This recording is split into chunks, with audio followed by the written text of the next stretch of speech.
Welcome to the Big Week in Gaming podcast, and what do you know, it has been a big week in gaming. I'm Intergot for episode 43 on Sunday, the 9th of May, 2021.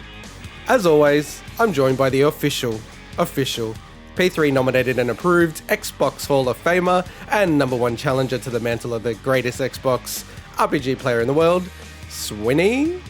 Hello. And I think someone has changed the run sheet, and they're trying to give up coffee, drinking, gamer, anti-gamer, and slightly less interrupter-in-chief, but certainly run sheet changer, Mike. Wait, hi, first of all. Secondly, I did that last week. I didn't touch it this week. No. In this week's show, we'll be discussing Epic versus Apple. The court case kicks off and brings up some crazy leaks. Game Builder Garage is announced by Nintendo, and 10 things that could have made NieR Replicant even better. As always, if you want to help us out, reach out to us on social media. We're available on Bigwig Pod pretty much everywhere. And we usually do respond to comments, especially for Assassin's Creed tier list comments. Always for Assassin's Creed tier list comments. Just two quick updates. Wonder Boy Asher in Monster World launches on the 28th of May for PS4, Switch 29th of June for PC, and we now know Square Enix and Bandai Namco, who are publishing Elden Ring, and Gearbox have joined the E3 2021 lineup, which is for the 12th to the 15th of June, which is like a month away. That's crazy. It feels like we only just got confirmation a month ago. I like the build-up, but, you know, it's not a usual build-up because once it's back in swing, then, you know, people start talking about E3. It's like Christmas for gaming. It's like 3 months from E3, they start talking about it, banging on about it all the time. So, but I kind of like it just being a month or a month and a bit. Well, yeah, I mean, look, obviously people that needed to know that it was happening would have known earlier, but still, it must be a bit of a mad rush to get like the coverage side of things ready for all this. So. Yeah, and I think especially with all the shenanigans around Cyberpunk, you know, I think it really has changed the way that publishers are pushing out games. Like, they do seem really less willing to put out a game that's a little bit more broken. And trailers that make false promises. Yeah. I think, you know, Monster Hunter Rise, which I've been playing, I guess I'll jump right into what I've been playing. Yeah, tell us. I've been playing Monster Hunter Rise a lot this week because it's like Switch. It's easy to just turn it on and off. Man, I love that game so much. For me, it's like game of the year so far. Wow. I love it. It's so addictive. I've never really played Monster Hunter before, and I totally understand the loop that people talk about with the Monster Hunter games. But the interesting thing about it is it didn't get negative coverage. It got really positive reviews, but the reality is the game wasn't finished when it got released. So with these free title updates, they're actually adding story, and they're going to add in version 3.0 a new ending to the game. Well, that's how World got its updates as well about that. So, but I think this is a little bit more substantial, like to the point where, because I haven't finished Monster Hunter Rise, people are like, it doesn't finish in a state that makes sense. And now that they're saying that they're actually going to put out more story content and a new ending, I think, you know, people are looking at it going, maybe they kind of got delayed a little bit, and they're like, we just got to get it out by this time period for, you know, for the financial year and all these kind of things. And we'll it's update possible it with COVID. Yeah. Because it just came out, so they probably got impacted. Interesting. Yeah. I mean, like, does it still feel like it's a good, solid game? Oh, 100%. Right? 100%. Yeah. And that's the way to do it. That's the way to do it. If you're going to do it, break it up sensibly and then release it for free. Don't charge it as DLC. But the game works, and it looks amazing. It looks like so much better than almost any other Switch game out there. And outside of that, I've been playing a hell of a lot of Dark Souls. I got up to S'more and Catface Boy. Smell and Ornstein. Look, there's so many different ways to say smell, smog. I say smog. I say smell. Okay. I say smell. What did I say? S'more. S'mores. He does look like a giant marshmallow, to be fair. I hate that. Like, it's not that it's like impossible or anything. I played it maybe 3 times the boss. Okay. The bosses. It's one of the toughest ones. It is tough, and it's just like it was just annoying. And then I'm like, you know what? I'm in a pretty good grindy spot, you know, with all the Black Knights and everything around the place, or Silver Knights, I think. Sorry.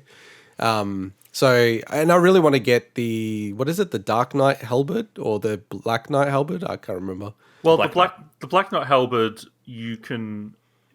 I thought you said you'd already got it. I've got it, but I can't wield it. So, you need more strength. Good. So I started grinding up to that. I'm like 9 levels away or something for strength, and then I realized I'll be fat rolling, so I need to then up my. No, wait, you can endurance. Put the ring on. Oh, trust me, I've had the ring on the whole time. Oh, you've had it too. Oh my god, dude! Damn, I have stone armor. Oh well, that's what though. There's no point. You don't need that crazy armor. Yeah, I would start looking at some alternative armor. Really? Why? Well, so it's number one wasn't quite. There is that term. What's the term, Swinny, that I'm looking for? I don't know. Fashion souls. That's the one. It's but not as applicable in number one as it is in some of the other games. Like number 3, it is literally fashion souls. You can wear whatever you want because it makes jack shit of a difference. But in number 1, it makes some difference, but you don't need to go all the way to the max. Like it's diminishing returns, I think. No, well, the way it feels. The way I would say it is that you essentially need to. I think you need to balance more for offense. Yes. But the thing is, there's certain bosses where it makes sense to tank up. That's true. It's okay to fat roll. And there's a certain boss that you will get to in the future, whereas if you're playing as a purely strength build, for instance, tanking up against this boss will probably make it way easier. But see, when I'm playing as like a dex character, I'm under like 25% the whole time. Yeah, same. I played under 25% the whole time. Yeah. So to the clarify, moment it's a bit under, it's like, oh my god, why did this game feel so slow? To clarify, I'm playing like under 50, but I'm like always at the limit of like near 50. Okay, so that's normal roll. Yeah, that's not fat roll. No, but what I'm saying is, if I equip is it the Dark Knight Halberd or is it the Black Knight Halberd? I always forget. It's Black Knight. Black Knight Halberd. If I equip it, then it'll push me over the 50% mark. So that's what I'm saying. You need a bit more endurance. Yeah, exactly. So I started grinding up the strength, and then I'm like, oh man, now I need to grind up the endurance as well. My suggestion there is to then find some armor that's going to drop you below the or just change your helmet to like a lighter helmet or something, or you can upgrade. Obviously, you can upgrade your armor as well. So I don't know if you've been doing it. Okay, because I've just been running around with mostly Silver Knight and a mishmash of other stuff. Yeah, that seems like a good middle ground, I find. It's got good lightning protection. So yeah, it protects against a whole bunch of things averagely, and pumped it up a little bit with a mix of.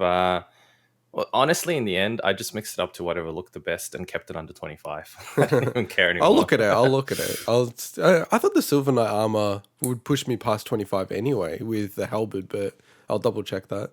It'll probably definitely push you past 25. Oh, you shouldn't be aiming for under 25 with a Black Knight halberd. That's not that kind of build. It's more like you need to be at least below 50, as you said. Yeah, no, but that's what I'm saying. That's what I'm controlling for. Yeah. But that's why it's like I can have the stone armor and be below 50. It's like, well, why not? You know, what's the negative to that? And for anyone that has no idea what we're talking about, when we say below 25, welcome to the Dark Souls podcast. Below 50, there's basically an equip load, and you need to be 25% below your maximum equip load, or 50% below. You know, there's like fastest rolling thresholds that then control the speed of your I guess general movement as well as rolling. So and stamina regen, I think, as well in number 1. From memory, possibly, yeah. I may be wrong, but I think so. Yeah, you forget after a while because you don't care anymore because you just play it, but because you're beating it.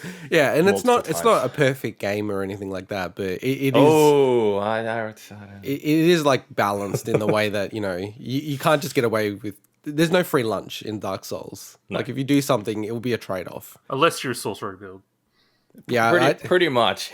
Yeah. But that's never the way I don't know. I just can't play like mage or anything in these kind of games. Just I don't know, something about magic just doesn't appeal to me. It's also it's dare I say clunky, if you could call it that. It's not your typical. It's perfect for the game, but it's clunky the way it feels. Look, trust me. I loved using it as a alternative like way to experience the game. It's so much fun. Oh, it's awesome! Yeah, I did a full mage build through it. It's OP in so many places. But it's just like you have to play completely differently because you're stuck on the spot when you start casting, so you essentially have to. Oh. It's almost like a completely different spot. Well, yeah, you have to think about the positioning completely differently. Exactly. So yeah, that makes sense. Look, like I love the game. It's really fun. It's not a great dad game, and you guys don't have this issue, but it's very hard to like fit it in because I can't play it in any time because it's a weird game as well because I feel like I need to actually focus a little bit on it.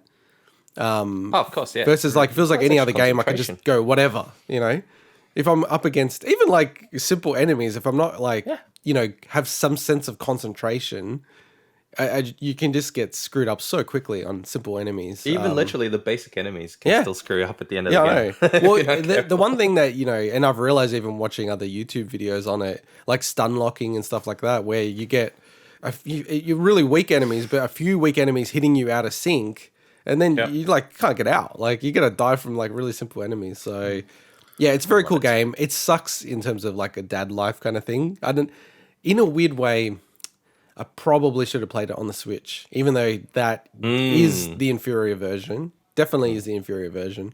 Just the ability to just like pause it at any time is like I'd probably be able to play it twice as much. Because if I think about it, I'll probably put 15 hours into Monster Hunter Rise. And I probably would have. That's fine. That's a 30. That's No, but I would have probably put all of that time into Dark Souls if it was on Switch. Yeah, probably would have. So. I clocked it as in I got to the very end of the DLC, having done I think pretty much everything else in the main game on the Switch, and it was fine. The only reason I didn't continue with that is just point of reference. The moment I saw the 60, I'm like, I want to stick to the 60 frames. But it's amazing on the Switch. Yeah. And once you kind of play it for less than 30 minutes, it's perfect. You don't even start. Think about an alternative after that point. If there is a Switch Pro and it hits 60, I'm definitely going to get I'll play it again. I'll play it again. That is God tier. That's God tier. But anyway, that's me. We've got a whole segment in a couple of weeks about Dark Souls. Yeah, 3 weeks. 3 weeks from now. Talk about it again then. 3 weeks from now. Okay, well I'll be in. Yeah. as part of Game of Some Other Year, it's our last nominee to cover. So. Yeah. So what have you been playing this week, Mike? So I'll just go next because this has probably been, in recent memory, the biggest drought I've had in gaming. I played Dark Souls for probably less than an hour in total. So I'm actually sticking to my New Year's resolutions. Thank you very much. Yeah, by accident. So, mostly by accident, I guess. Yeah, and so I've put in less than an hour probably into Dark Souls just to catch up again because I left it a while ago and I wanted to get back into it. And I started Paradise Killer on the Switch, which I bought ages ago when it was on special, and kind of went through my backlog of Switch games, not wanting to buy any new ones, and saw that. I'm like, hey, I really want to play this. And so far, it's really interesting. Really cool music, interesting premise. Might do like a little mini featurette in the future when I actually finish it. But it's a very interesting game. And that's it. So it's like an hour and a half of gaming this entire week. But you've bought games, haven't you? This week? Ooh, I don't know if I did this week. No, I don't think I bought any this week. That's actually pretty shocking. Yeah. I know, right? I'm shocked as well. Like, it's the weirdest week in gaming I've had in a long time. There's no scams or schemes that you're running. Nothing. No Didn't get Resident Evil 8. I like how Resident Evil 8 came out, the biggest game. Could be a Game of the Year nominee, and we're not even going to talk about it. We're not even going to play it. Well, we can't. We're not going to play every single game that comes out. I want to. But there's 3 of us. I know, and look, I love Resident Evil. Love the previous one, but just I know I'm not going to have time for it, so I didn't. I ended up to be open here. I ended up returning. I ended up selling Returnal because I didn't think I could return it because I traded games in for it. What do you mind saying how much you sold it for? I think it came up to like $71 or something. For the eBay sale price. Yeah, which is fine. Man, they got a steal. They probably got a steal, actually. I probably would have bought it from you for $70. Well, I think it also happened. Would have saved money for I probably should have just sold it too. What I think also happened is it was during the time when they had a sale on, like a 15% off or something. So I wonder if other people were just buying new copies of it with the discount from actual seller. I don't know. That's my stipulation. But anyway, kind of that's enough of me. Let's get onto Swinny. Yeah, what have you been doing? So I finished. How you doing, huh? Finished off NieR Replicant this week, which is crazy. Which is awesome. Can we just pause and say how insane you are? So, in the whole world for Xbox players, you are basically ahead of everyone for the NieR series. Is that a correct statement? Yes, in the whole world, in the entire world on Xbox. Wow. Yeah. So I wasn't the first person to complete the game. I was like going off TA's 3 or something.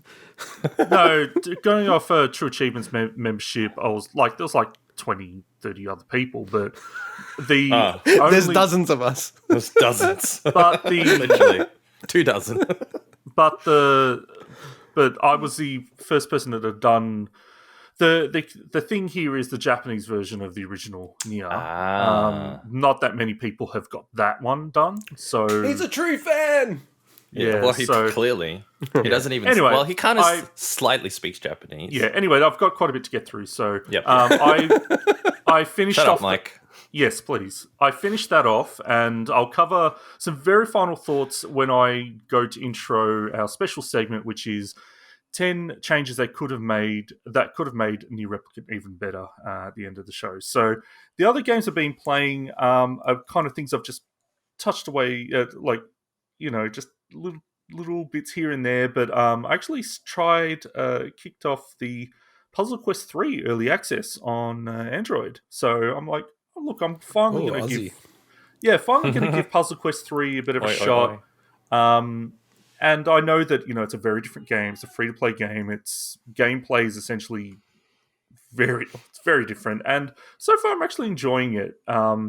It's one of the first mobile games that has, that I've played that has full graphics settings and frame rate settings and things like that. And I'm like, I haven't played anything like your Call of Duty mobiles or your Fortnite on mobile or anything like that. And I'm guessing they may have that stuff as well. Maybe it's a common thing these days. But to me, when I play a mobile game, it's just like, okay, well, here it is. This is what it is, and you can't change anything. But I'm sitting there being able to change it from 30 frames to 60 frames and up into ultra or, lower graphic settings. I'm like, man, this is a mobile game. It's pretty wild. But it's pretty fun. So far, the free-to-play model hasn't interfered with any progression yet, but I am pretty early on.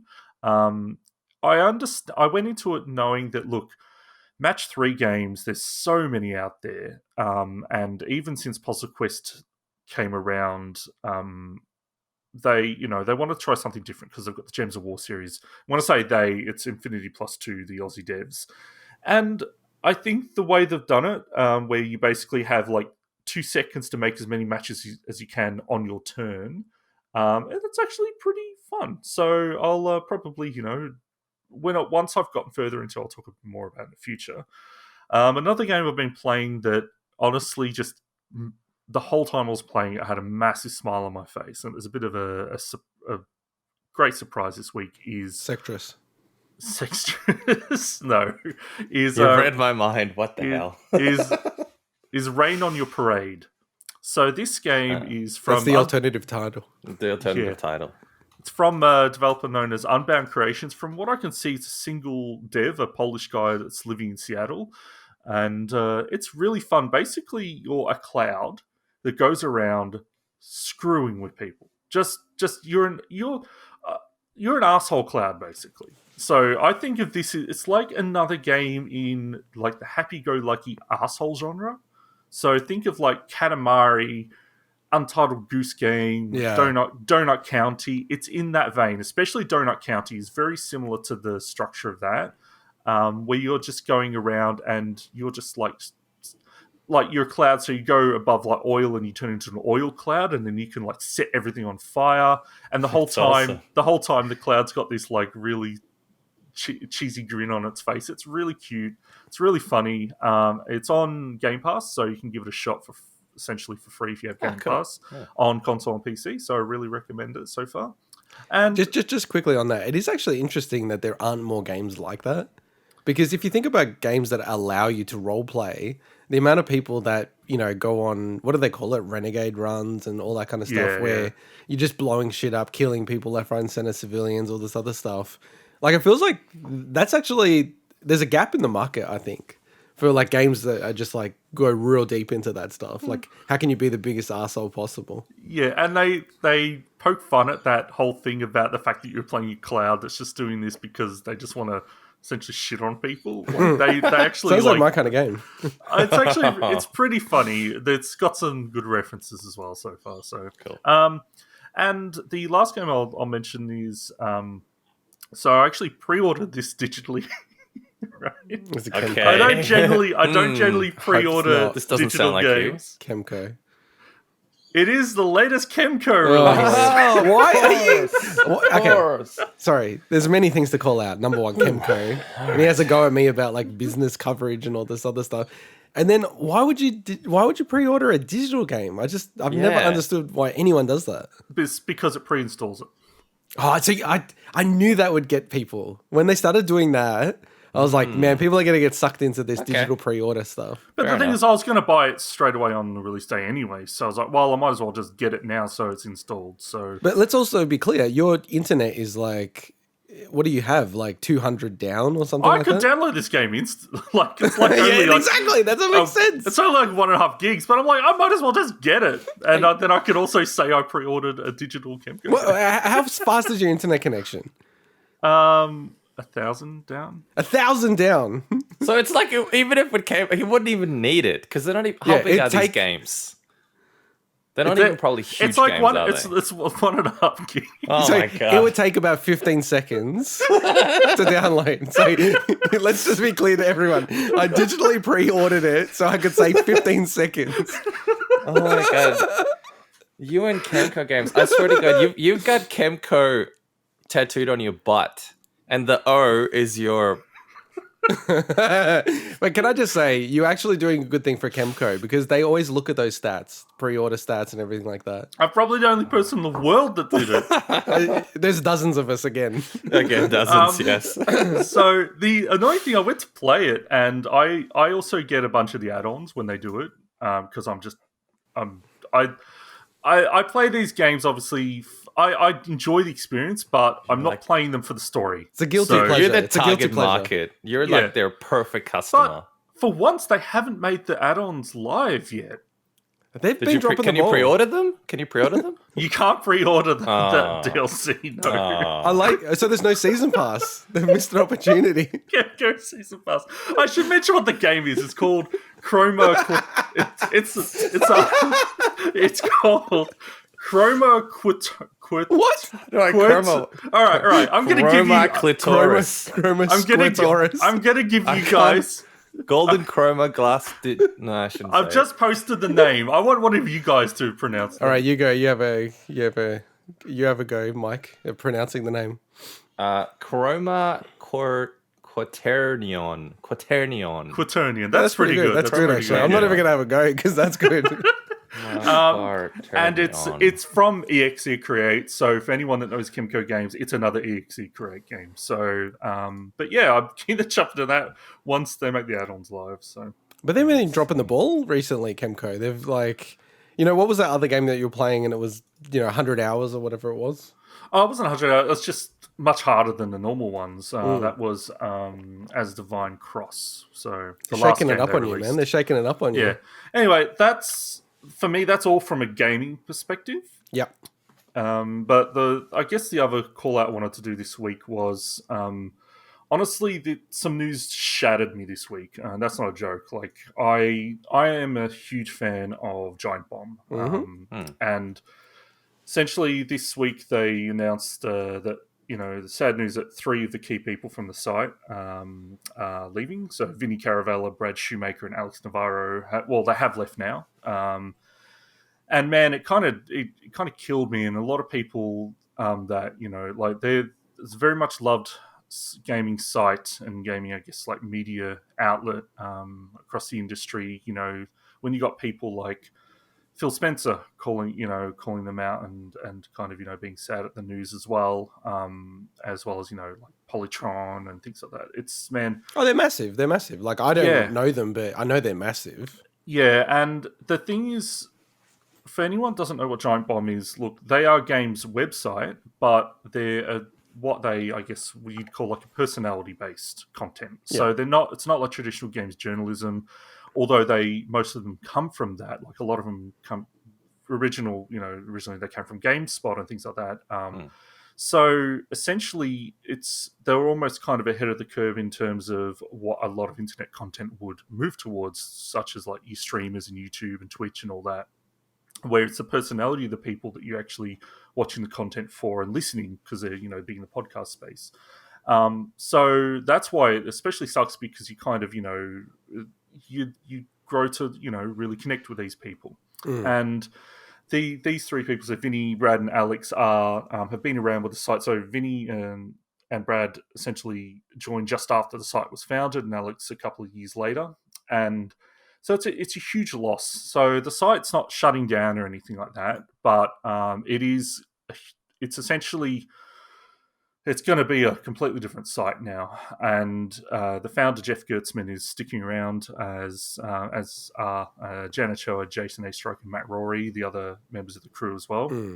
But the news follows on from recent departures over the last 18 months, like Dan Reichert left January last year. Abby and Ben left in the last 6 months as well. So it's a lot of this. Look, I'm not going to get into the reasons why maybe this stuff happened, because there's enough people out there doing that, and they've said, hey, look, don't be internet detectives around this stuff. Sure, it may have had something to do with the fact that a lot of CBS interactive properties like CNET, GameSpot, GameFAQs, and Giant Bomb got sold off 6 months ago. But the point is that, look, they use this week as a way to celebrate everything. And it's just, look, as a fan, it sucks. But I read a really good comment on the Giant Bomb Reddit, where someone's like, the Cheers era is over. Here's to the Frasier era of Giant Bomb. That's cool. Cool.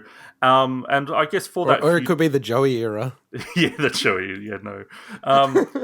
But like, you've got, for instance, Danny O'Dwyer from NoClip.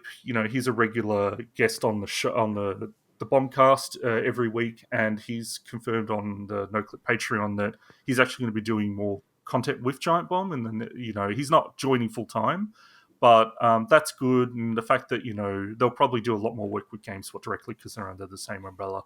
So just for me, I just want to talk about the fact that, look, it's something that just really, really sucked, but at the same time, then it means that potentially we might get some new stuff cropping up and be able to watch those people in other places. And just to put it in like some other context, because I'm not a Giant Bomb listener or anything like that, but I mean, the main podcast is up to episode 684. Crazy. Which, and we're doing all right. We're up to episode 43. But it just gives you the context of how long this stuff's been going on for. And I don't understand where people are coming from with the guys moving on. It's like, most people, if I look at your LinkedIn, most people are leaving every 3 to 4 years to different employers, right? Some of these guys have been around for 13 years. Yeah, so... And they had the last Beastcast, so that ended at episode 311. Yeah. So I guess the second big podcast they have. So I feel like it's different to the general employee though, because these guys are the voice in a way and face of the site to a large extent, right? So people don't necessarily go to Giant Bomb just because it's Giant Bomb. They go there because it's these guys that are doing it, right? Yeah. 100%. So it's interesting compared to the average person who, changes jobs in a regular job every 2-3 years. Not a huge impact, right? Sure. So, but even when you're looking at media, TV shows, hosting shows, all that kind of stuff, they usually change up every 8 years or so. Like that's not surprising. So they've had a massively good run. So definitely. Let's see what's new. Yeah, it's and the thing is, there's always the old content to watch as well, and there's a lot of it. There is a lot of it. So, yeah, I don't know. I just couldn't get into it, and I think part of it's just because, in a good way, and hopefully something we can build over time. But it felt almost very cliquey. Like you have to be an insider and get the in jokes. Like it just felt like there's so many in jokes in the podcast. It's hard to get into it unless you were there from the beginning. There is, but there's inroads there. Like, I was a listener for about 8 years. I wasn't listening from the beginning. And once you start to kind of understand who these people are, like even just, like I said, Jeff Gertzman's staying around. Like he's one of the most knowledgeable people about video games I've ever listened to. I totally agree. I have so much respect for that guy. Yeah, and so it's kind of like once you start to understand where these people are coming from, and I certainly didn't agree with a lot of what they used to think over the years, but it's just like anything. Sometimes stuff clicks with you. Sometimes it takes longer, or it just doesn't. Yeah. And to be fair, I don't think we'll suffer from that because we're not funny, so there are no really inside jokes for us to worry about. And we know nothing about video games. We know nothing about video games, so not a problem we're going to face. That's why we're always correcting things. All right, well, let's get into the first bit of news, and it's a big one. So, Epic versus Apple. The court case finally kicked off.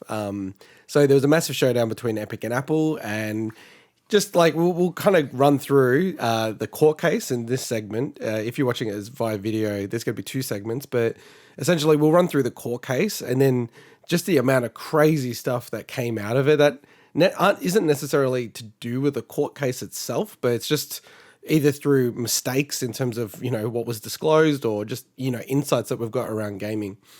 So in terms of the court case, just to remind everyone, it really centers around the Sherman Act. So it's around anti-competitive behavior. And this was all established around the monopolies on oil and then the railways, and just really trying to pull together a framework of, you can't have a company that is monopolistic and then exercises its power so then the consumer is harmed.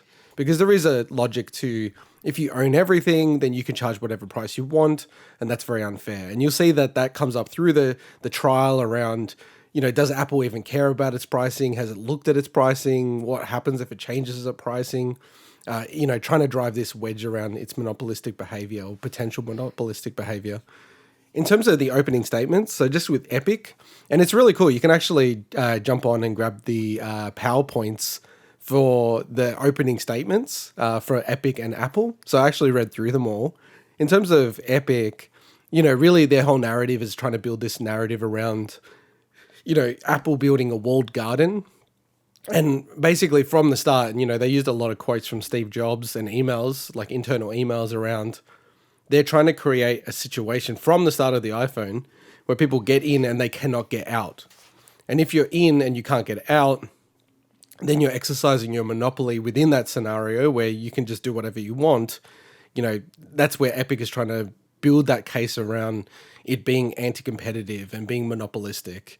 And the other one that they're trying to drive a wedge is they don't do this for the Mac.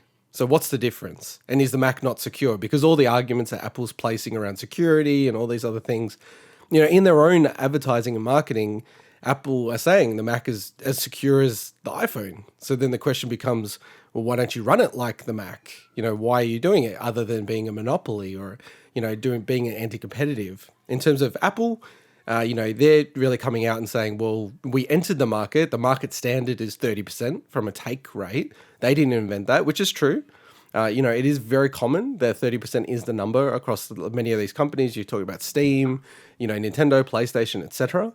And then basically their walled garden has kept the store very secure and compared to other manufacturers, very kind of virus free. So they're the sort of opening statements for the both companies. In terms of, the key points, and I should say, like, if you want, to go really deep on the court case, I've watched all the videos, but I'd check out Hogue Law. There's basically an entertainment attorney in the States who he actually goes in depth about everything to do with video games and the law. It's really, I like this stuff. I love this kind of stuff. It's really, really fascinating. So alternatively, I think it's also featured on Bob Loblaw's Loblog. Oh, that's yes. So yeah, some of the he's lying. Some of the key things that have come up through the trials, just the judge, and it's always interesting when the judge is asking these questions because it starts to go to their reasoning. Asked about how is Apple doing anything different than the console manufacturers, which is true. They're doing the same thing. And, even Epic says that that's the case. The challenge there is, from a legal perspective, the law doesn't care about your business model. So for the consoles, it makes sense. It's a, razor and blades model. They sell either at a loss or very deep discount. The consoles, to then make the money on the software, but the law doesn't care about that. So the law will interpret the iPhone, which is at a premium, and the console is the same thing. Also, the judge seemed quite upset or angry or annoyed at Apple because this whole lawsuit, they could have kept Fortnite up on the store and then held all the money in escrow, and Epic could have sued Apple. So you literally could still have Fortnite on the store, you still have this court case, and then determine, like, based on the determination of the court case, the money goes to whatever parties, however the judge decides. So, I think that has now fully eliminated any consumer harm that Apple has quote unquote done, because the judge is basically like, you could have kept it up. Like, you didn't need to remove it, and you've just done that as a bit of a ploy. So that's quite fascinating, really, because basically it means Epic's been hurt by this and hasn't really gained anything from it, because the judge is not going to use that as part of her reasoning, it seems, based on what she's saying. Sweeney, like, I don't know if you guys follow Tim Sweeney much, who's the CEO of Epic. He's been there from the start. He literally coded Unreal, like the game Unreal, before it became the Unreal Engine almost. That's Unreal. He's obsessed about the metaverse. So, and Mike would like this kind of stuff. So, he really does imagine there's a future where there's, a mix between reality and virtual reality, like AR, but like it's a bit deeper than that. And he looks at that as the next sort of, next huge thing, the next mobile phone type of thing. And he looks at it also that there's, only going to be 2 or 3 winners in that space. And it does seem very much like he is trying to figure out a way to position Epic as one of the winners in this space. And it then really actually makes you understand things like the Epic Game Store. Why are they doing it? Well, they want to become a platform for that next sort of metaverse, in his words. And then therefore more than happy to lose or like invest a lot of money in it to try to be one of the big platforms, like be the Steam for the metaverse, which is pretty massive. I think the judge, based on some of the questioning, does seem very concerned that if she does make a determination on any part of this space, like in-app purchases, let's just say, that you're allowed to have another payment gateway for, microtransactions or something like that, there doesn't seem to be a way that it could be determined where that wouldn't mean PlayStation, Nintendo, and Xbox also need to open up. And then any of those kind of platforms in the world, the US, which would have massive consequences. So I think that's a big loss or big, negative for Epic's case. It was quite interesting. She keeps on asking about kids because, kids play Fortnite, and she does seem very concerned about kids, spending money on Fortnite, and even kind of said, isn't having a bit of friction in the process a good thing? So again, not very great for Epic's case. And probably the last thing that I'll just call out here is that, the judge also seems very perplexed about Apple's approach to what is and isn't on the store. And the situation came up about xCloud, and you can see that Microsoft's being really sneaky but kind of clever about what they're doing here. They had their exec, Laurie Wright, who testified, and I went through some of the actual transcript. I feel like a lot of it was like actually incorrect, and Apple's already lodged something to the judge to say that, her evidence is basically wrong. And, her testimony is wrong, and it's pretty severe, to do that. So basically, she's saying that Apple, the App Store versus, the Xbox Store, they don't compete against each other in the gaming space. Now, I don't know how that's at all possible, because you can spend money on Fortnite, on the App Store or on Xbox, and there's many games that are like that. And there's just a lot of things she said where the Xbox has never made a profit on any console. Is that actually correct? I'm sure if you look at the later generation consoles that were released, they probably did make a profit on those.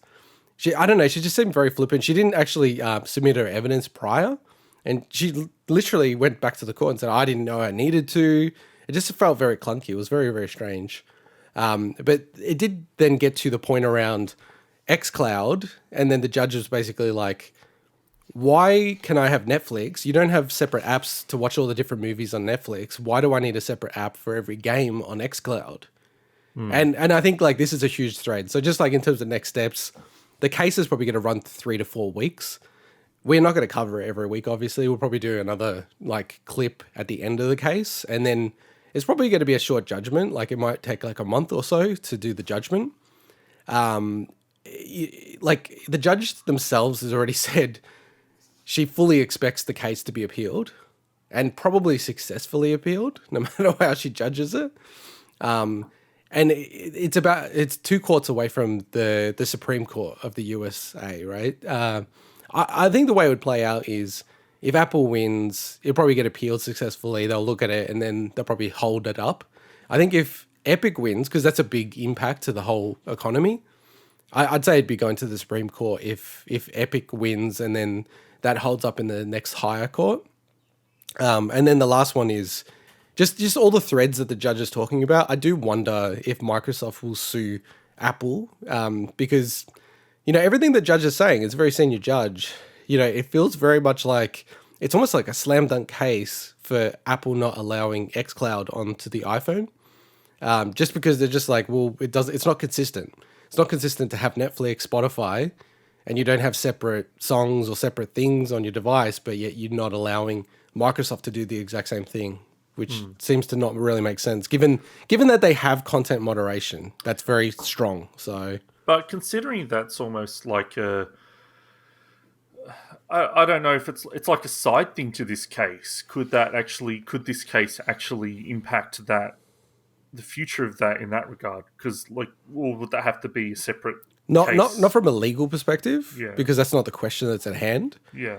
So it has no impact, like 0 impact at all. But it may mean that Apple's already trying. Like I think Apple already understands that they don't have much room to stand on, because the other thing that came out in the case, and we'll probably move on to the next segment shortly, is that Apple's actually been helping Microsoft get xCloud working on Safari on the iPhone. Huh. So it like, to me, that's telling me that Apple kind of looks at it and goes, we better help them a bit, or else if they sue us, we're just going to be screwed. So they need to have some defendable ground. They need to be able to say, no, we've helped them. We helped them get it working on Safari and rah. And man, the games industry is weird sometimes. Well, business is weird, man. Yeah, Big games business industry, is weird. the business industry. Yeah, it's like some shit that I've seen where it's like the worst enemy and you're working with them because it's like strategically it makes sense and there's no emotion in business. Apart from the weird thing is when you have a company like Epic where you have a guy like Tim Sweeney who has so much control of Epic that it can be emotional. Like he tweets and they've quoted the tweets in the court case. Like his random tweets to just an individual, like a random person that just reached out to him. They've quoted it in the court case. So yeah, it's quite fascinating. And the one figure at that point. The one other thing I just wanted to quickly mention is that there's an Australian federal court case. And I found out that it's actually in Sydney where they're hosting it. So I'll definitely go if they kick it off again. They've had a stay on that case pending the outcome of the US trial. So Epic and Apple have both agreed that they, so it's at least 3 months that they won't do that court case. So we'll see where that lands because they might withdraw it depending on the outcome. So was there anything else we wanted to mention just about this case? Look, we'll get to what some of this led into in a second, but just the fact that when they kicked it off and they didn't know how to handle the fact that people would dial in and people could also speak. And so you had gamers dial in, go through Fortnite and just all this other stupid stuff. And it's like, man, what a circus combined with all these leaks that we're about to get into. What a week. Look, I don't think the judge this is a massive case. This is in terms of legal cases, probably the biggest case for the year for the US. So it's a massive case. It's a very important case. Actually, I'm an idiot. Of course, Derek Chauvin is the biggest case of the year. That's already happened. He was found guilty. But yeah, from a business perspective, this is certainly the biggest case. And I don't know, just going through it so far, it's one of those ones where Epic certainly has a chance. I think the most realistic outcome, I think the best outcome for Epic is that the judge decides that 30% is too much for in-app purchases. because they're starting to touch on the evidence around in-app purchases, because just from a technical perspective, to do in-app purchases, you actually need to use Apple's proprietary APIs. But as you know, Epic's already shown, they put a alternative payment process in and worked just exactly the same. So, you know, they're just saying like, you don't need that. They're only doing that to then say that you need it, which they've already proven that you don't. I could imagine the judge might go 30% is too much. I don't know. Like the judge could literally say it should be 20%. And then this is what I'm wondering. The judge might say that, but ultimately what happens to the consumer? Will the price of games on the store go up a bit to make up for the difference? Do you think it'll stay the same? Like ultimately, what's the benefit to the consumer? Like, okay, Apple lose 10%. You could argue that Epic in this case would gain 10%, but are the consumers still going to pay the same amount, or do they have to pay extra to cover Apple's loss? Yeah, well, I mean, but like, that's what I'm curious about in the end. If you go back, like, you know, Epic actually put a discount on all their V-Bucks. I mean, it's all funny money, right? Like microtransactions are all funny money because you take real money into fake currency, and then the prices within the fake currency can also change. It's like, you know, eBay sales. But look, I think like economically, if you look at the history of people, cost goes down to zero. Cost always trends down to zero. There's market pressure on making cost nothing. So if you think about distributing your words across the world would have cost like millions of dollars 100 years ago. Now it's almost nothing. Like we record this and post it for free, and we don't pay for any of the hosting. Like it's crazy these days, right? So cost always trends to zero. I think given that Apple is one of the richest companies in the world, yes, the iPhone is probably the most successful product of all time.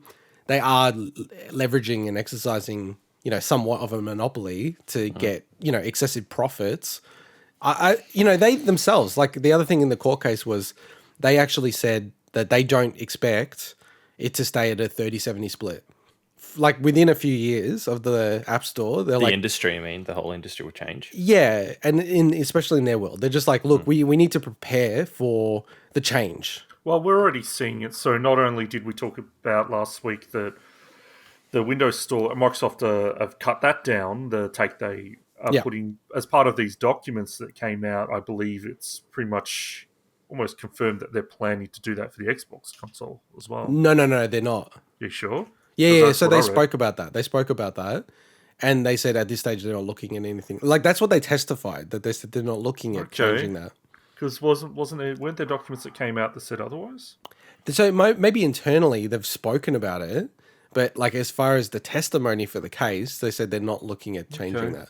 All right. And I don't think they would, because like the only way that they would do that is because, you know, they're making more money on Game Pass. So then it becomes a competitive advantage to actually discount and try to bring more people into Xbox. So what it was, it was that they explored dropping it. Yeah. So, so it wasn't planned, but it was the fact that they did explore it. So that's what it was. Yeah, and you know what, to be honest though, like, it's always tough in a court case because, like, a lot of companies I've worked at, we look at crazy stuff. It's like, hey, what if we bought this company? Or what if we did this? Like, it might be like 1% that we're actually being serious. But then it makes it sound more serious than it is. Yeah, look, like, I love this kind of stuff. This is like, forget about Resident Evil 8. Like, this is my Resident Evil 8. Like, these court cases are so cool. The last thing I'll say about this is that if, in a situation where Epic is the victor here, I can just see, because then that policy of, okay, alternative payment methods surely has to be available to anyone, right? In that case.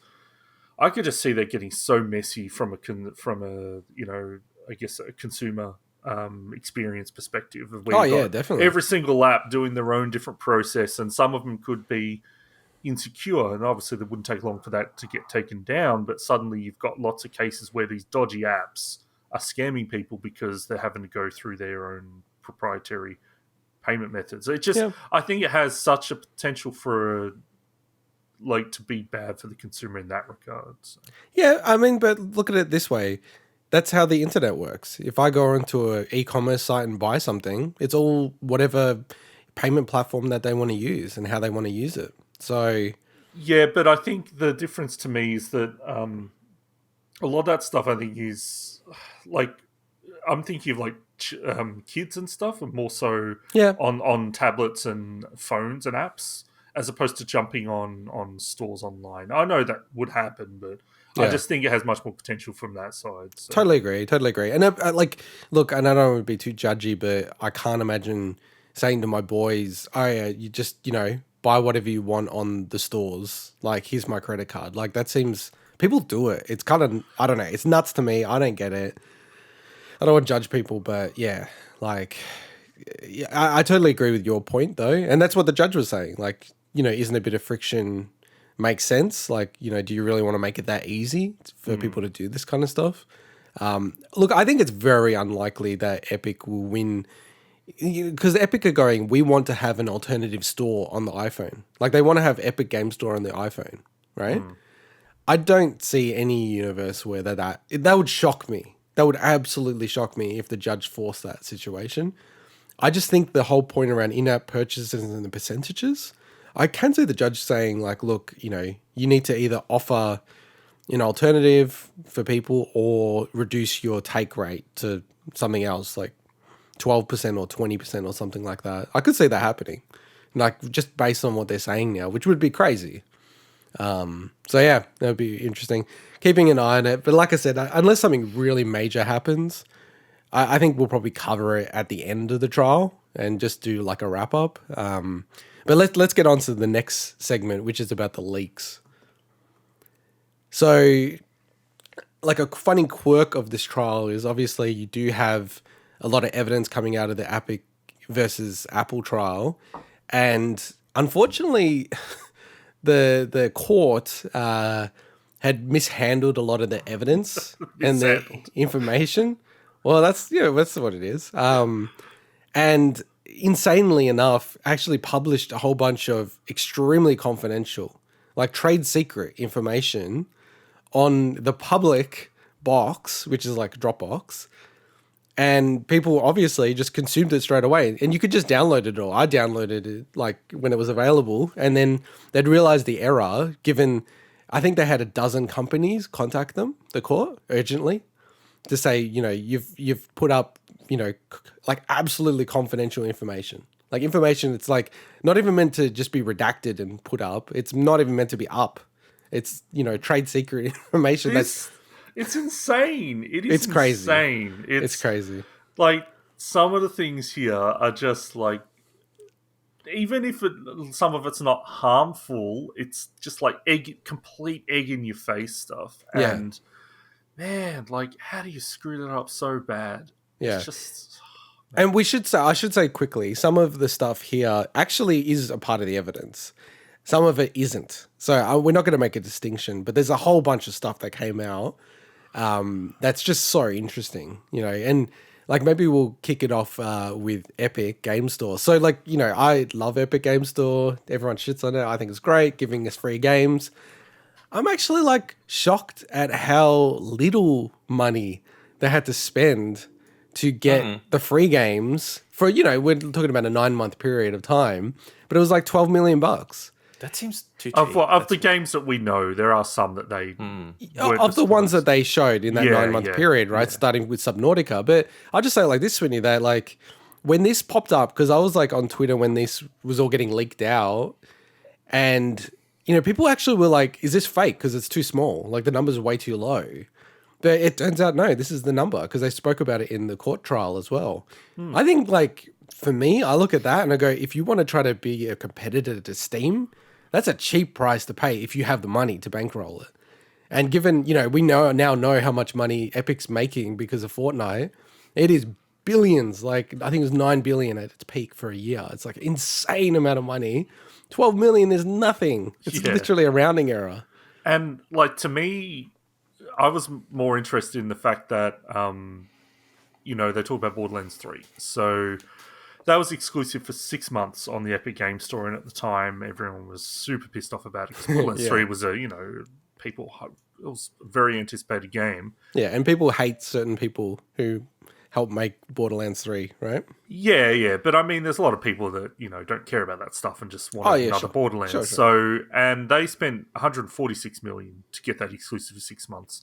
But the kicker here is that they, during that period, that 6 month period, 1.56 million people used the store to play Borderlands 3, and 56% of those people were brand new to the platform.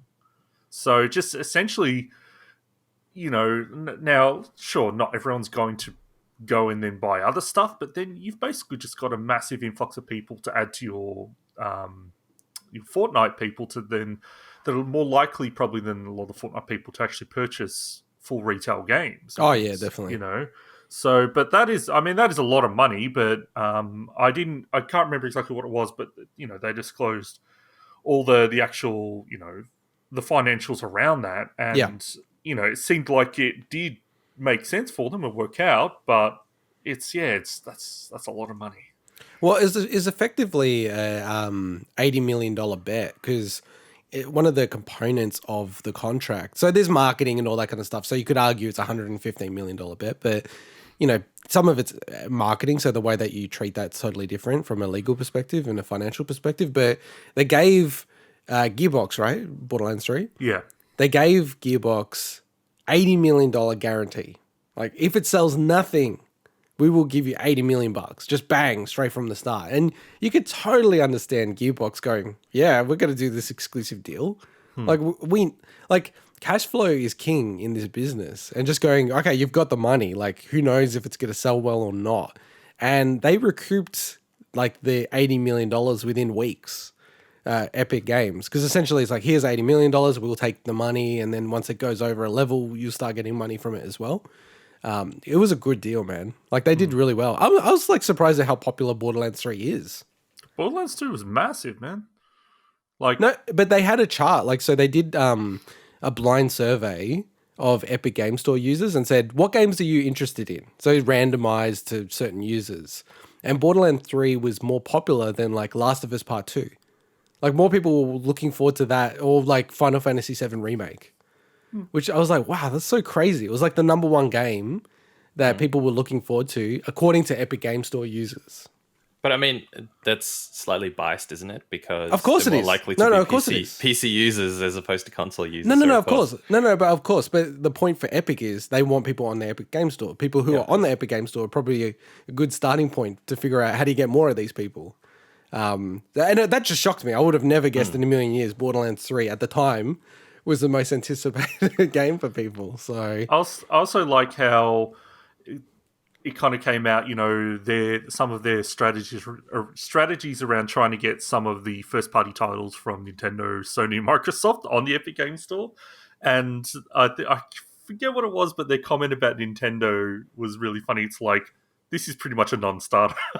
Yeah, well, we'll cover Nintendo a bit later, but if you look at a lot of the disclosures, especially the ones that are leaked, when they talk about Nintendo, they basically go, it's a moonshot. We'll have a crack, but it's never going to work. It's amazing. Like, just to emphasize, gaming for whatever reason is like cloaked in this weird secrecy, in a sense that like much more than any other industry that I've seen.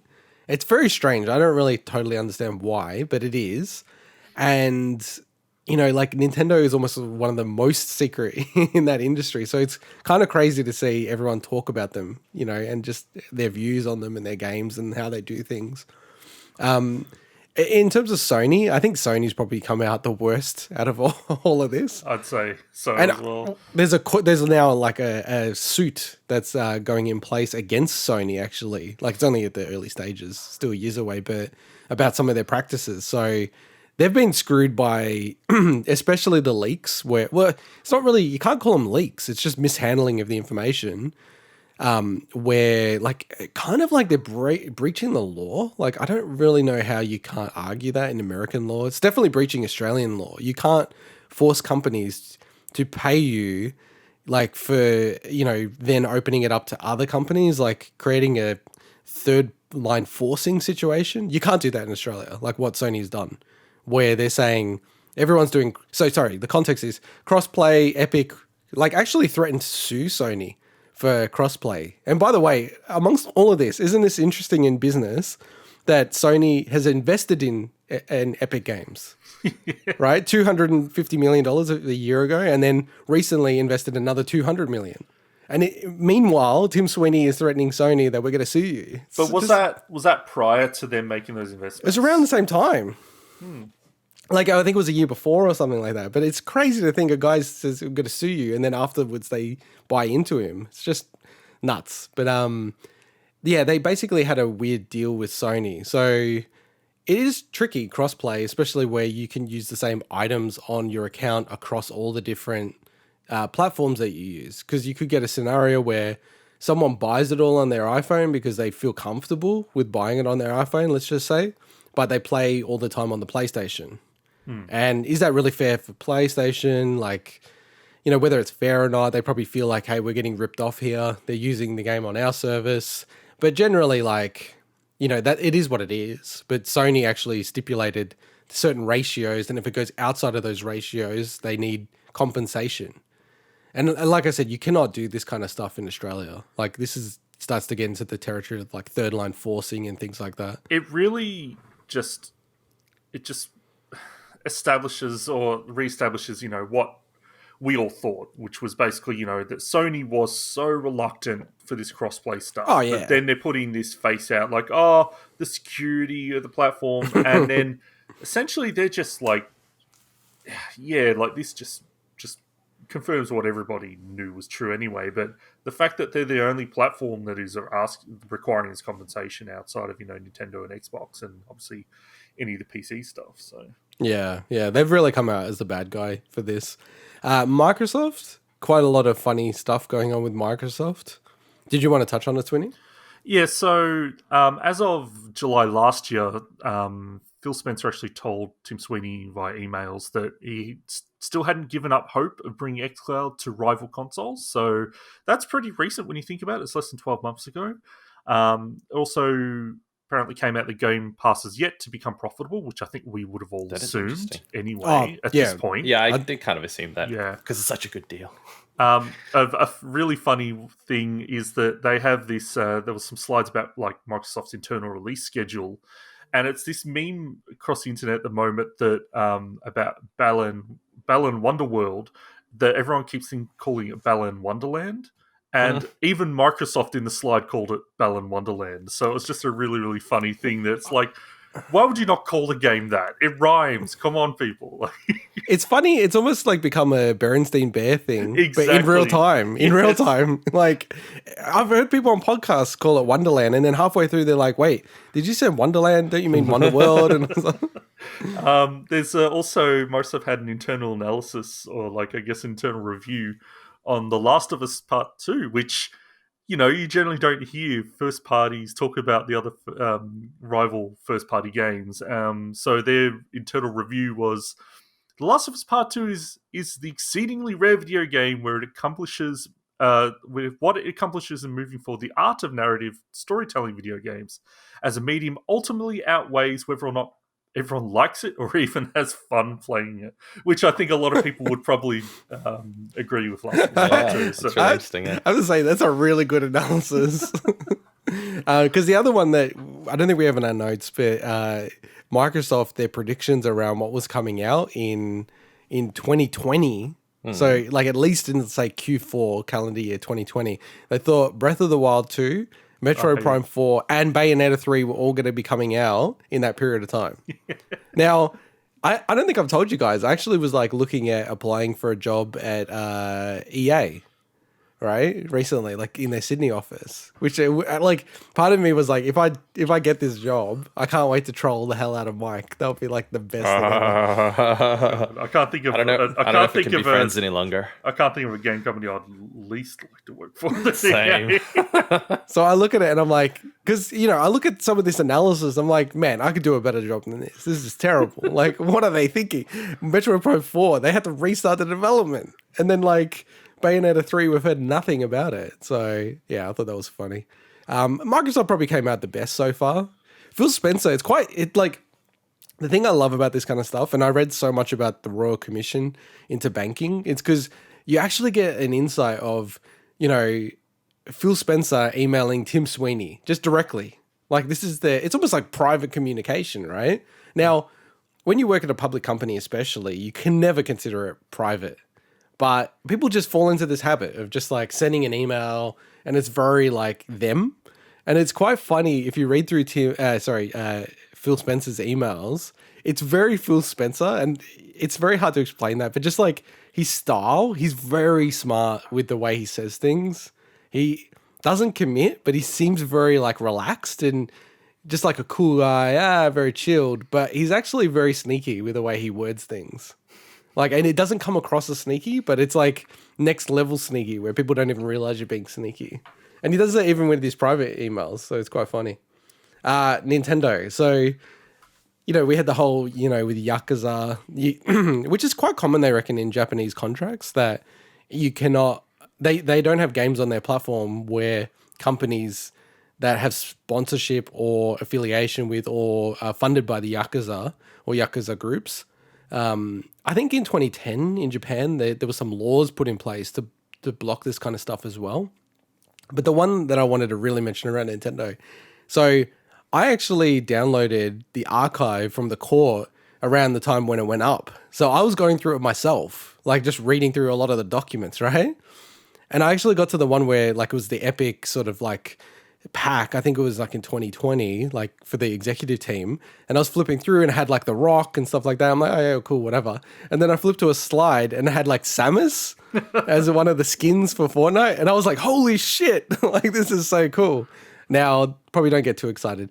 It does seem very much like this is a pack of, this is kind of like what we want to do and who we're talking to. And maybe, in companies and business, you guys know this. It's like you can have conversations with people about, hey, what do you think of this? Like, what does this look like? But nothing might come from it, right? And it definitely seems to be the case here. Like the art isn't even their commissioned art. It was just fan art from like DeviantArt or something. Yeah. Yeah, it's a bit of a shame, but it doesn't look like that's going to happen. A really interesting thing here to me is, so in the last week, they announced that Rambo is joining Call of Duty Warzone, right? And as part of this pack for Fortnite, they had potentially John McClane from Die Hard.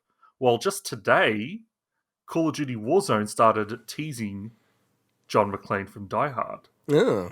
So the fact is that Fortnite had got these potential plans to try to get John McClane in the game, and now it's Activision's like, okay, Warzone.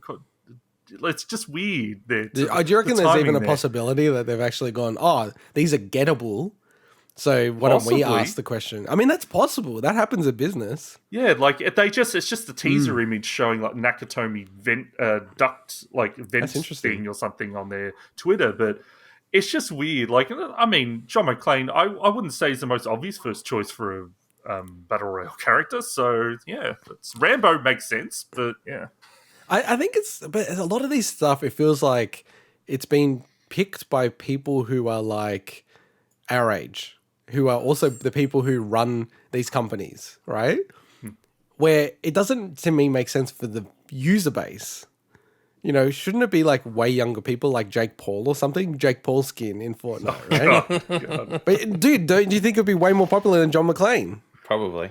Yeah, but it'll also probably... I reckon. Anyway, I reckon it's probably not expensive to get John McClane in Warzone. Sure. I just don't know how it's going to really do anything. And Rocket League actually came up, which I was like super pumped about. So they're actually making a next gen version. So it sounds like they're making a Unreal Engine maybe 5. Fingers crossed, because they are a part of Unreal now and Epic, and they're running it on Unreal Engine 3, I think. Or Rocket League. So they're still, I'm almost certain that they're running on Unreal Engine 3. I don't know if you can check that, Swinny. I'll have a look.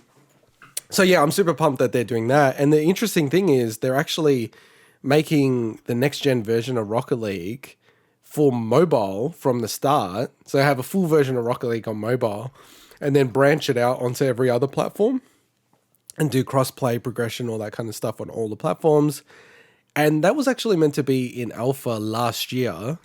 And then, we've mentioned the Rocket League 2D game, Sideswipe, was actually meant to be fully released last year. So it's quite amazing how COVID is like really, and probably other things as well, but there's massive delays in this space. So I'll just confirm, it seems like you're right. I think it's running off Unreal Engine 3. Yeah. So yeah, it definitely is still on that one because they haven't upgraded it. So, which is quite interesting. I mean, Mass Effect's running on Unreal Engine 3, just to give you the context. Like back in the day, the original version and the latest version. So, well, it's probably still more than enough for the kind of game that it is. Oh, like Unreal Engine's amazing. Yeah. Like it's super popular in Japan. It's one of the best. Like if I was trying to make a, triple or a double A game, I'd use Unreal Engine for sure. And it's important to remember, like Rocket League at this point is nearly a 6-year-old game as well. So. Yeah, it is. Yeah, you're right. Yeah, 2015, right? Yeah, July 2015. Yeah, love Rocket League. So good. But when you see it in the numbers with Epic Games and compared to Fortnite, it's literally a rounding error, Rocket League. It's interesting though, because it has a lot of players. Like it's not a slouch in terms of monthly active users. They just can't monetize the users as well as Fortnite with the battle royales and all that. The season passes and all that kind of stuff and battle passes. And then the last one is just like some weird details like Walmart.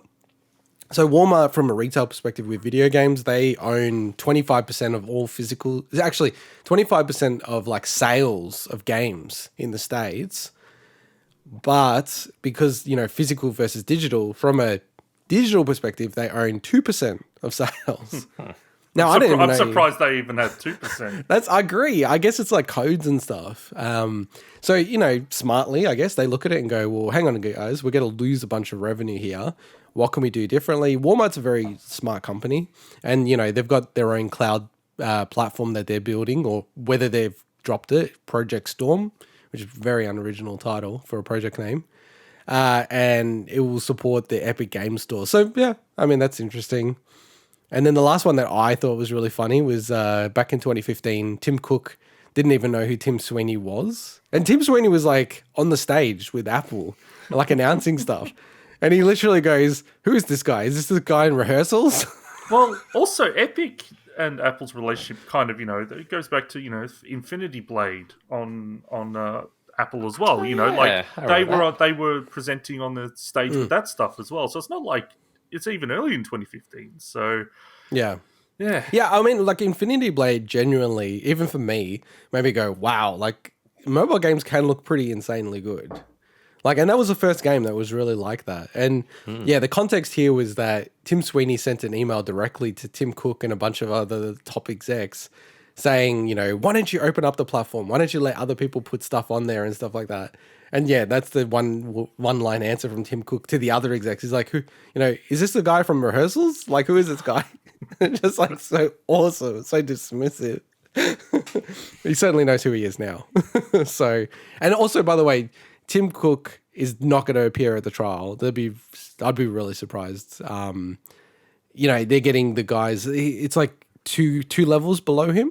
Like is the guy who's appearing, but Tim Sweeney it was like opened on the trial, so it's quite interesting. So yeah, we'll keep you posted on this case. It's like I said, get it going for a couple more weeks, and we'll probably round it off at the end. And who knows? There might be more leaks, but probably not. I think they've gotten on top of their handling of the documentation. All right, let's get into our next news story. So this week, there was a very cool announcement, at least from my perspective. Game Builder Garage was announced randomly by Nintendo just after they did their full year financial results. Swinny, as the maker among us, do you want to cover this? I'm happy to cover it, but it's something that relates more to the New Year resolutions of both of you two than me. But we'll touch on that. Yeah. So essentially, Game Builder Garage is a new game or tool, you could say, a piece of software that Nintendo are bringing out that allows people to build some fun-looking little games and learn very rudimentary programming skills in a very visual manner. It follows in the footsteps of their approach to games like Mario Maker and Labo's Toy-Con Garage Mode, but is very also along the lines of Media Molecule's Dreams and a lot of what people could do in Little Big Planet as well. So the game uses... I'd probably equate it to Scratch as well, if you guys are familiar with that. The educational semi-programming language. Okay. I think the Dreams comparison's fair. I get what you're saying Dreams as well. Yeah, but you know what I mean. It's when I saw it, I'm like, wow, that kind of looks like Scratch. It's kind of in between. It's Scratch and Dreams, mash them together. So the game uses like these little creatures known as nodons to handle different elements of game programs. So you got like a control stick that's like a little cartoon control stick, and then you got like the audio and things like that. So there's lots of little. I think there's a couple of dozen of them. And the trailer that they showed off shows pretty wide variety of different genres of games. Obviously you got platformers, but they had like racing games, shoot 'em ups, puzzle games.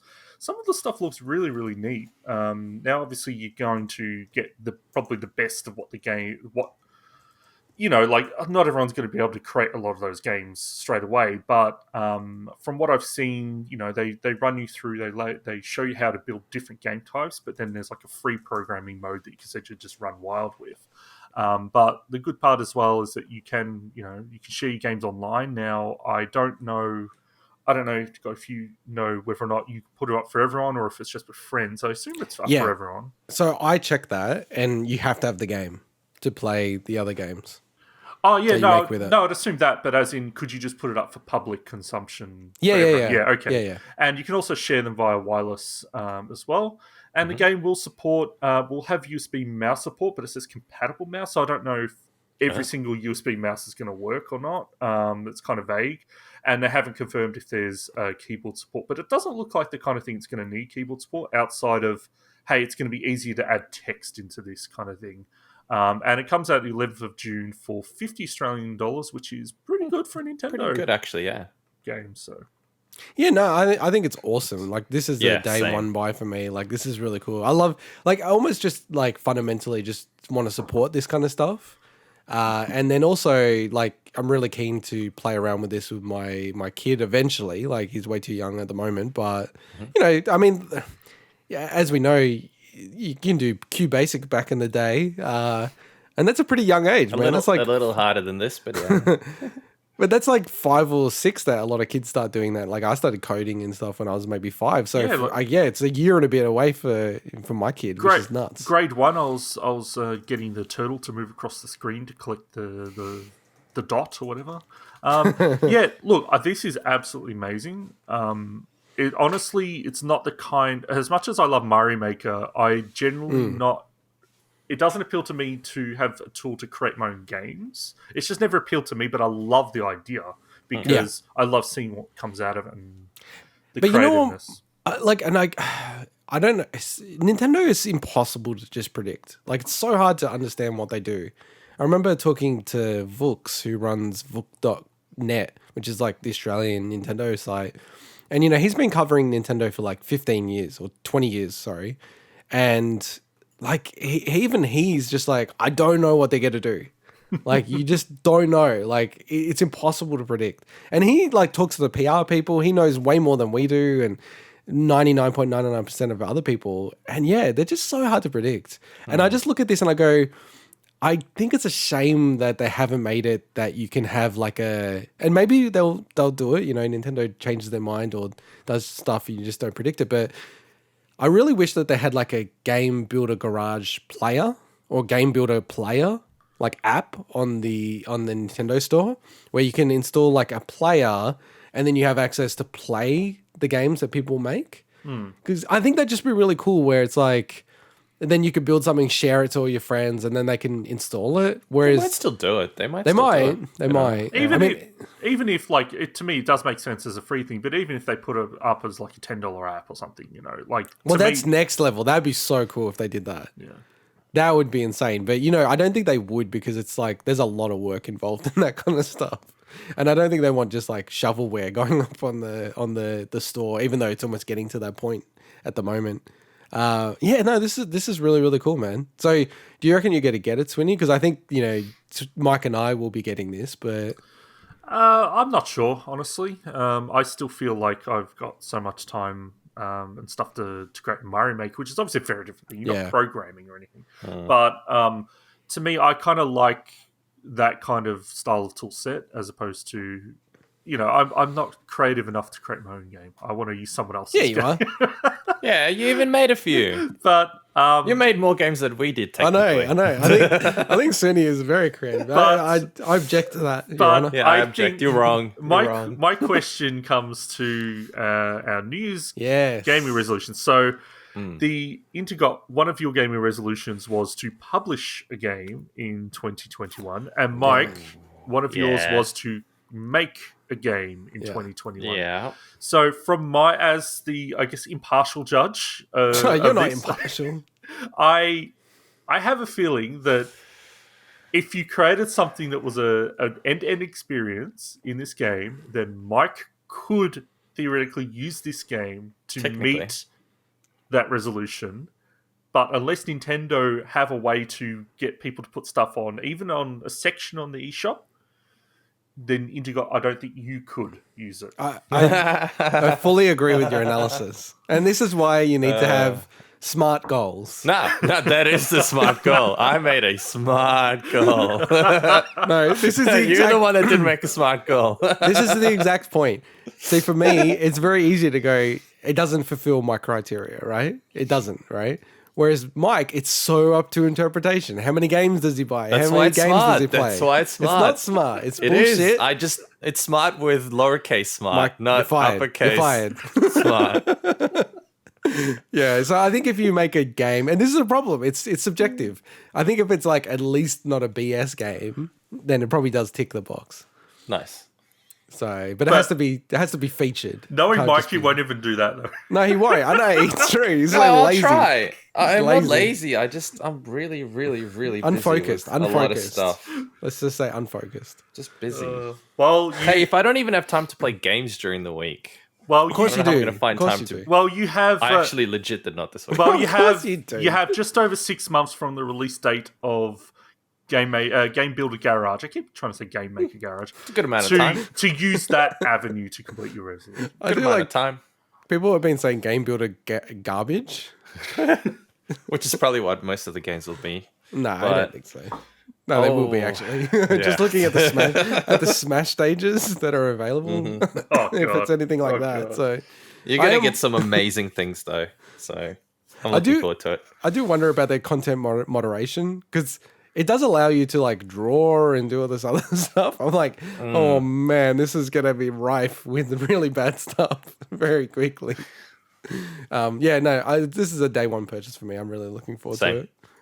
Not Resident Evil 8, but Game Builder Garage. By the way, we are a gaming podcast. All right, let's go on to our next story. So Sony this week has announced that they're doing a partnership with Discord, which is pretty fascinating. So they've taken a minority investment in the popular chat platform. So Discord, amazingly, was only introduced in 2015. It feels like it's been around for a long time, but it's had a massive run-up in users. So it's up to 140 million monthly users at the moment. A huge boon for it, obviously, is the whole work from home. And then also Among Us actually legitimately had a huge uptake. It became like the number one app for a period of time in the US, with Among Us being so popular. And this does follow the news of Microsoft talking about acquiring Discord, and at least how it's framed, it's not public, but that Discord actually turned down a $10 billion offer to take it over for the view of maybe going IPO. And I do think if you look at a lot of these, especially like, because it's a social network, Discord, it's just a different social network compared to what we've seen so far. History has always said, do not sell. Like if people are that desperate to buy you, don't sell. Like Instagram was sold for $1 billion. If Instagram was launched like a separate company, it's probably worth like $200 billion. So, you know, I think it's very smart from the folks at Discord. If they have enough money to operate their business and run it effectively, I think they should just hold out. So yeah, it looks like they're actually going to start integrating Discord into PlayStation from early 2022. So I wanted to get your guys' thoughts on that, and what does that mean, and what does that mean for probably more so Microsoft and Xbox versus Nintendo, which they don't even have voice chat on their own service. So, I mean, this is huge for Sony. The fact that they're going to get the platform connected, and I'm assuming that means that they will be the only platform to have that if they're partnering up in this case. That is huge because to be able to get people, like a lot of people use Discord because cross-platform play, for instance, is the huge thing there because we play Rocket League cross-platform, and that's Discord. It's not the only way, but it's essentially the smartest way to handle that. Like Smash, when we play Smash. Yeah. Oh, well, yeah, Nintendo's a whole different ball game. But the more games that become cross-play and cross-platform, and it's just, becoming the thing to do, is the more useful the Discord is going to become. So, yeah, and it's smart from Sony from a business perspective of, it's actually a negative for them, cross-play, but then they're investing in a company that benefits from cross-play. So it actually starts to hedge out their exposure of, okay, if crossplay takes off like insanely, then we've got this investment in Discord, so that's a positive for us. And so it is pretty nice having it integrated into the console directly. Like if I know one of our friends and listener of the podcast, has Discord on the mobile, sometimes falls over, sometimes doesn't work that well. He's not a fan. Yeah, no, but if it was integrated directly into like the Switch, well, it's like, okay, well, that's easier. And it's probably less likely to fail, so... Yeah, now I know obviously you got browsers and you got other stuff that have the same issue, but my only thing there is obviously Discord is also a harbor for very unsavory content. Oh yeah. So I just wonder if will change their approach to how they actually connect it. Let's say it only lets gaming channels that are like are tagged to certain things can be on there. I don't know. I'd be interested to see how it plays out when they do it. So. Discord has a massively underreported content moderation problem. Mm-hmm. And it's so massive, people don't realize some of the communities on Discord, it's really, really bad. And I'd just wait for a New York Times article detailing it all, and it's gonna have a huge hit on Discord. They genuinely need to get their shit together on that stuff, because this is the kind of stuff that can really damage you big time. But yeah, we'll see how it goes with Discord. It's quite interesting service that we use. And eventually when our potty grows, I'm really keen to start our own little Discord community because I really like Discord. All right, let's get on to the next story. Mass Effect Legendary Edition. Do you want to take this, Swinny? Because you are the Mass Effect expert. Yeah, I'll take it. So essentially, the game's a week out from release. Really? Yeah, I think 14th. Yeah, we're in May already, baby. 14th of May, and I might get it. Sorry, go on, Tony. Yeah, so EA have basically come out and said, to me, it's a bit too close to launch for this, but whatever. They've done it. They've confirmed the frame rate graphics options of all the console variations that it's coming to. But they've also provided some other cool stuff. So I'll start with the frame rate graphics options, and some of this is really interesting. So on PS5, it's basically like everything, you've got options where it favors, they call it favor quality or favor performance. So on PS5, on quality, you can go up to 60 frames a second at 4K resolution. On performance, you can go up to 60 at 1440p resolution. Okay, that's interesting. We'll come back to that. PS4 Pro, you can choose 30 frames a second at 4K or 60 frames a second at 1440p.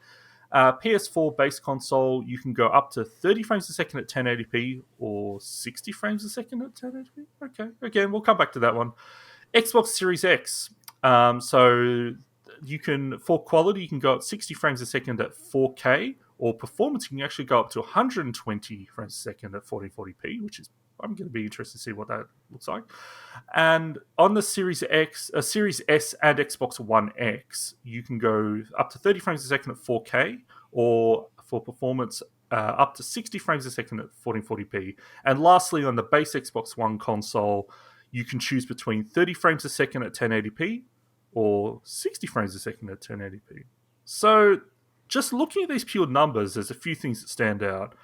First of all, the PS5 numbers, basically, if you take it exactly from what EA has put up there, it's basically saying you can choose between 4K or 1440p. Now, I know not everyone's got a 4K TV, so, that's choice going to get taken out of your hands, but at some point you're like, well, if they're both saying up to 60 frames a second, but then it's just the resolution difference, what's the deal here? So what they've said is basically the favor quality mode prioritizes achieving the highest visual fidelity possible in exchange for a lower target frame rate, while the favor frame rate mode prioritizes the highest frame rate possible by scaling native resolution and reducing some graphical features. This is super confusing to the average consumer. Like, why, just looking at those numbers, and you've got a 4K TV, why would you choose 1440p? And it's the question to me is obviously they say up to 60 frames a second. So I'm really keen to see, like the masterminds of Digital Foundry do the testing on this, because I think that's the only way we're really going to see this stuff. Because, but I wonder when they say up to, I wonder whether it's generally 60, but it's not always 60, so they had to say up to. But it might generally be nice and smooth. Yeah, it's just, to me, I like that they've gotten out there with information, but it's almost led to more confusion around this, especially for the base consoles as well, where from those numbers alone, and I'm not a technical person, as you guys know, but it's basically saying, well, you can choose between 30 and 60. And it's like, well, yeah, like, I know some people do like lower frame rates, but generally speaking, most people are going to like the 60. So it's... Well, I don't think people like lower frame rates. Some people like higher resolution. Well, there's some weird people out there that prefer 30 frames. What? Yeah, there are. So wait, if they can get the exact same resolution, they prefer less frames. I've seen some people out there say that. No, they don't. No one actually believes that. Actually seen some weird people out there. I think that's just a bullshit. Like, that's a troll. Yeah, so I think for this point, obviously it's great to have this info, but wait for the people that do the good work on this to do comparisons. But the whole up to thing, it's like, it kind of makes the whole thing meaningless. Yeah, it is that also, this is fanned a flame war between PS5 and Xbox Series X people. So, Series X can do up to 120 frames. It's like, well, look, dude, like, I mean, you're gonna see examples of this stuff happen either side throughout this whole generation. So, so about some of the other stuff they've done this week, my favorite thing is the fact that they released on the Mass Effect website the My Shepherd custom cover art tool. This thing is awesome. So a lot of people have seen the Mass Effect this is so cool. Yeah, this is so cool. A lot of people have seen the Mass Effect Legendary Edition kind of cover art where it's got like a lot of the characters centered around and like, there's about 10 characters, and then it's got like this bluish and this red kind of color to it. Well, you can actually create your own version of that using the characters that you like, love the most, and the locations and your morality. So basically the way it works is first you select your morality, so Paragon, Renegade, or Neutral in the middle, and that determines the color scheme. Neutral kind of gets the blend of the red and blue, and obviously blue is Paragon, red is Renegade. Then you select your favorite squad mates, your trusted companions, cavalry, and also, like the location. And then essentially you generate the cover art, and you can download it as custom cover art for PlayStation or Xbox, or 4K wallpaper. And at any point, if you're like, oh, I didn't realize that was going to turn out that way, you can just edit the criteria and edit the options and regenerate it. It's just such a cool idea. Now, I know they're not the first to kind of, provide some custom cover art options, but I've never seen it handled like this myself. So I'm not a Mass Effect fan, more just I've never really played the games. And I do think I'll probably get this and start playing it because it's part of my Dirty Dozen, Mass Effect 1. But this cover art generator is so cool. Like, even I was playing around, I don't even know the characters. And there's some really funny memes coming from it as well, where people have, permeated through all the options. So then they get the one character, but it's every single character on that is the one character, if you get what I'm saying. Yeah. And I'm like, that shit's funny. Like, that's good. I like that. And the other cool thing, and I don't know if you know about this, Mike, but Intergot told me about it. So EA also gave away an awesome digital bonus content pack. It's like a 1.7 gig pack or something. I did see that, yeah. Yeah, and it includes an 88 song soundtrack, including one of the new songs that they've done for the Legendary Edition. But it doesn't have the fonts, does it? It doesn't have fonts the credit song for Mass Effect 1, which I hope you get to experience soon, Intergot, which is... Yep. It's a licensed song, but still, to me, that's Mass Effect 1 soundtrack. It also includes some PDF art books and comic books and a digital lithograph. I've downloaded it. I haven't actually checked it out yet, but that's cool. Like, this is the kind of stuff that if you're gonna do this kind of celebration of a series, this is the stuff that just wins over the fans and reminds people. Well, they had a lot of ground to build back up from with the Mass Effect series, and I think this is a great way to do it. Mm-hmm. I'm going to say as well. Everyone's like always shitting on EA. I feel like EA, what have they done wrong here? Well, yeah, it's pretty good. Yeah, but come on, they do it for the marketing. Yeah, and look, I'm not sure exactly is everything handled by EA or some of this BioWare. I don't know, but it's. I'd imagine it's a lot of it is surely BioWare as well, but then with EA's approval and whatnot. But look. Don't get me wrong. Awesome that you get a lot of free content. I have a bunch of this stuff, I think, if not all of it. I mean, I haven't seen the actual digital lithograph in which comics, but I've got a lot of this stuff in physical copy. So to me, it's like, well, thanks, Boo. Sorry, interrupted. But I find that really, ultimately, this is a nice giveaway from a marketing perspective. Yeah, it gets people riled up talking about it. So look, everyone wins in a way. We get free stuff. They get not free marketing, but basically free marketing. It's all content that they've already had. It's all digital stuff. It's all, easy to get out there. So I wouldn't give EA that much credit. I don't think they do it out of the goodness of their own hearts. So mean. No, I'm not being mean. I just think it's a good marketing ploy. It's a good way to get people to get hyped up and get the game.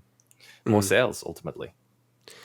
Look, I think, I'm actually getting hyped up in a weird way about Mass Effect, and I do think it is a good reset for the series and the reset that they needed. And if this plays well and there's not many major issues, I do feel like it's going to allow them to hype people up for Mass Effect 4 when it comes out in 3 or 4 years. So cool, it's just around the corner as well.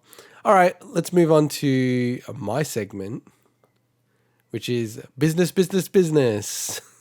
So I have been, spoken to offline after the podcast. My business segments are boring, so I've got to spice them up. Who said that? No one said that. Fake news.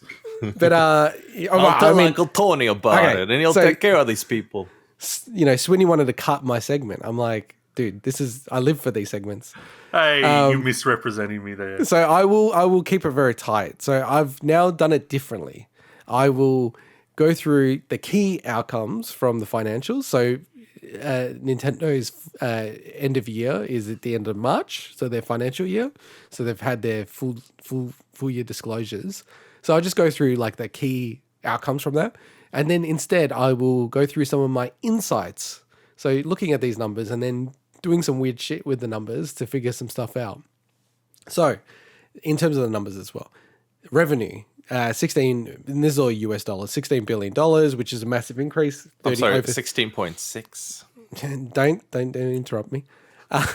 16 billion plus, up over 30% year on year. It is the highest revenue since the Wii and DS era. But the interesting thing is the operating profit, which is the most important thing. So that's after costs have been included, is over $6 billion, which is the highest it's been in the 131-year history of the company. Now, if you do inflation and currency, it's probably a little bit less than the Wii era. People don't want to talk about that. But it is nonetheless amazing, and it's up 80% from last year. Now, a lot of this is driven for the fact that Nintendo, basically being forced to move to more digital sales, and they are massively benefiting from that, given their pricing and just, their cost models and things like that. And they make money on every Switch that they sell. They're just going gangbusters. Thank you, Animal Crossing, says Nintendo. Well, and I will touch on the Animal Crossing stuff soon when I get into my crazy insights and analysis. In terms of the Switch itself, it's about 84.5 million Switches cumulative at the end of March, which is insane. In terms of the financial year that we had, so FY21 that was meant to be, it was 28.8 million Switches sold in that year. So just a bit of context with those numbers, that is literally a Switch for every single person that lives in Australia in the course of a year, which is insane. And it's about at the run rate of like a Switch being sold every single second for the whole year, which just kind of puts you into that context of like That's just amazing. Imagine having a counter on your wall and it's just like every second a Switch is sold. Like, you're pretty happy at Nintendo in Kyoto. So what you're saying, the Switch is the real pandemic? I would say the Switch benefited from the pandemic a lot. Oh, really? That's an interesting take.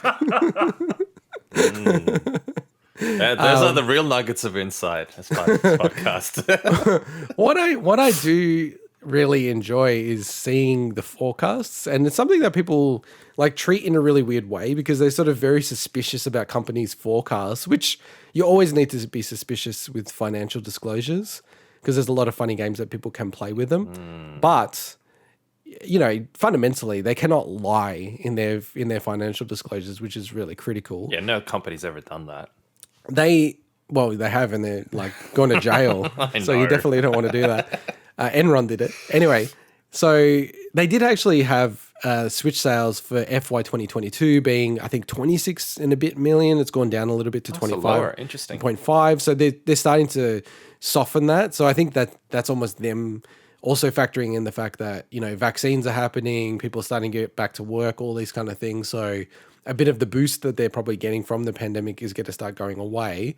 But even with their own numbers, 25.5 million, that then is putting the Switch at 110 million for the financial year total sales, which then it will become the best-selling home console that Nintendo's ever sold, which is pretty nuts. And it's pretty close to the PS4 total in terms of sales. It's amazing. And it's still, you know, early-ish in its cycle. Well, not early-ish. It's maybe, halfway, you would say? Look. So they themselves have said it's about midway right now. Okay. Yep. Which is critical for my next thing that I wanted to cover. Can we let Swinny? Sorry, Swinny was going to say something. I was just going to say, I think last time we talked about Switch sales and how it tracked against other stuff, I think I predicted that it would actually get there. It would get there. So we'll see. I'm excited to be hopefully right for once about this stuff because it's always Intergot. So I don't know. Like, I'll see if this works. So I've actually, you guys can check it out. It's called Int Crazy Analysis Sheet. So I actually went through all this analysis. So, you know, I want to focus more on insights, you know, with my little business segment. So I've actually, and when you see CUM, that's cumulative. Like, that's just pretty normal in like business spreadsheets, but probably doesn't look so good on a podcast. What I did here is, so I looked at the PS4 and the Wii, because they're probably the most relevant big consoles that we have good data for. And they also have an interesting thing where the PS4 is very solid and kept selling well into the generation. The Wii fell off a cliff. And you can see that these have all been normalized to the times that they actually were sold. And the other thing that you probably have to recognize here is that I've broken it quarter by quarter, right? And the reason you do that is because there's a lot of seasonality in data when it comes to video game sales. So if I look at the cells here in G9 to G12, sorry, you can actually see that over the whole year, you get 43% of your year's sales in the Christmas period, like that one quarter. Whereas January to March is very, very soft, right? Now, the reason why I said about the Animal Crossing thing before is there was actually, I was looking through the Switch data and I couldn't understand why this period in 2020, like the numbers were crazy for the Switch when I was working it out. And then I realized, oh wait, that was when Animal Crossing was released. Yeah. Like that 1 week actually had a huge bump up in their sales. And I was like, oh, I can't really explain it. And I'm like, oh, that's why. It's because of the Switch. So what I've done here is I had to also adjust the analysis because the Switch came out in March, whereas the Wii and most consoles and the PS4 came out in the Christmas quarter, which was like November, you know, that kind of period. So I have to then adjust based on the seasonality. And what I've said here is there's three kind of like paces that the Switch is selling at, right? And the third is my view on how many the Switch will sell, right? So if the Switch continues on at the PS4 pace, so what it's sold right now, and then it will grow to like, you know, what the PS4 has sold. What I'm saying is that, the other thing I should just call out is I've used the forecasted numbers that Nintendo's gave, like the 25 mil sales, because I think that's really critical because that's their disclosure. So I've used that and then built from there. So what I'm saying is, yes, they'll sell 25, but the year after they'll sell 10 million, then 8.2, and then it will trail off at the rate that the PS4 is trailing off. Does that include the Pro? Yes. Okay. Yeah. So I'd say that's a whole generation. That's giving us 130 mil total sales. 130 mil, where does that place us? That places us as the number one Nintendo console by a country mile, above the Game Boy Color, and again below the PS2 and DS. Now, PS2, I feel like we don't actually have very good data on the PS2, like real data on it. Like we have very top headline numbers that Sony has given. There's a couple of weird factors with the PS2. We don't know how many people, but there's people that just bought the PS2 to use it as a DVD player and never actually put a game in it. Now, I don't know, you can't just discount that, but from an analysis point of view, I would discount that. I would, if I was trying to compare it to the PS2, because I'm trying to compare apples to apples, so it's like a game console to a game console, not a DVD player. I don't know. My last PS2, which was like whatever 3rd generation, 4th generation, because I kept revising them, was solely used for DVDs. Never played a game on it. That's what I'm saying. But that's rare. Oh, is it rare? No, it's definitely not rare, because I think if my parents were going to buy a PS2, just use it as DVD player. So, I think you have to, discount that number by at least a haircut of 10%, let's just say. And that actually starts to put it in the realm of like being competitive to it. And same with the DS as well. Now, Wii. So what happened with the Wii is it sold gangbusters like the Switch. It's kind of a similar pace actually, but it just went off a cliff, like completely went off a cliff. So what I said here is I'm accepting Nintendo saying they still believe they're going to sell 25 million next year, but then you can see the numbers dropping off dramatically, like based on the Wii's results. Even saying that, it still sells 117 million. So this is the worst case scenario, basically, that the Switch is going to sell 117 million, which would put it below the Game Boy. And, we know now 115, 116 million of the PS4, that will still sell. Like it still sold 1 million in the last quarter that it reported.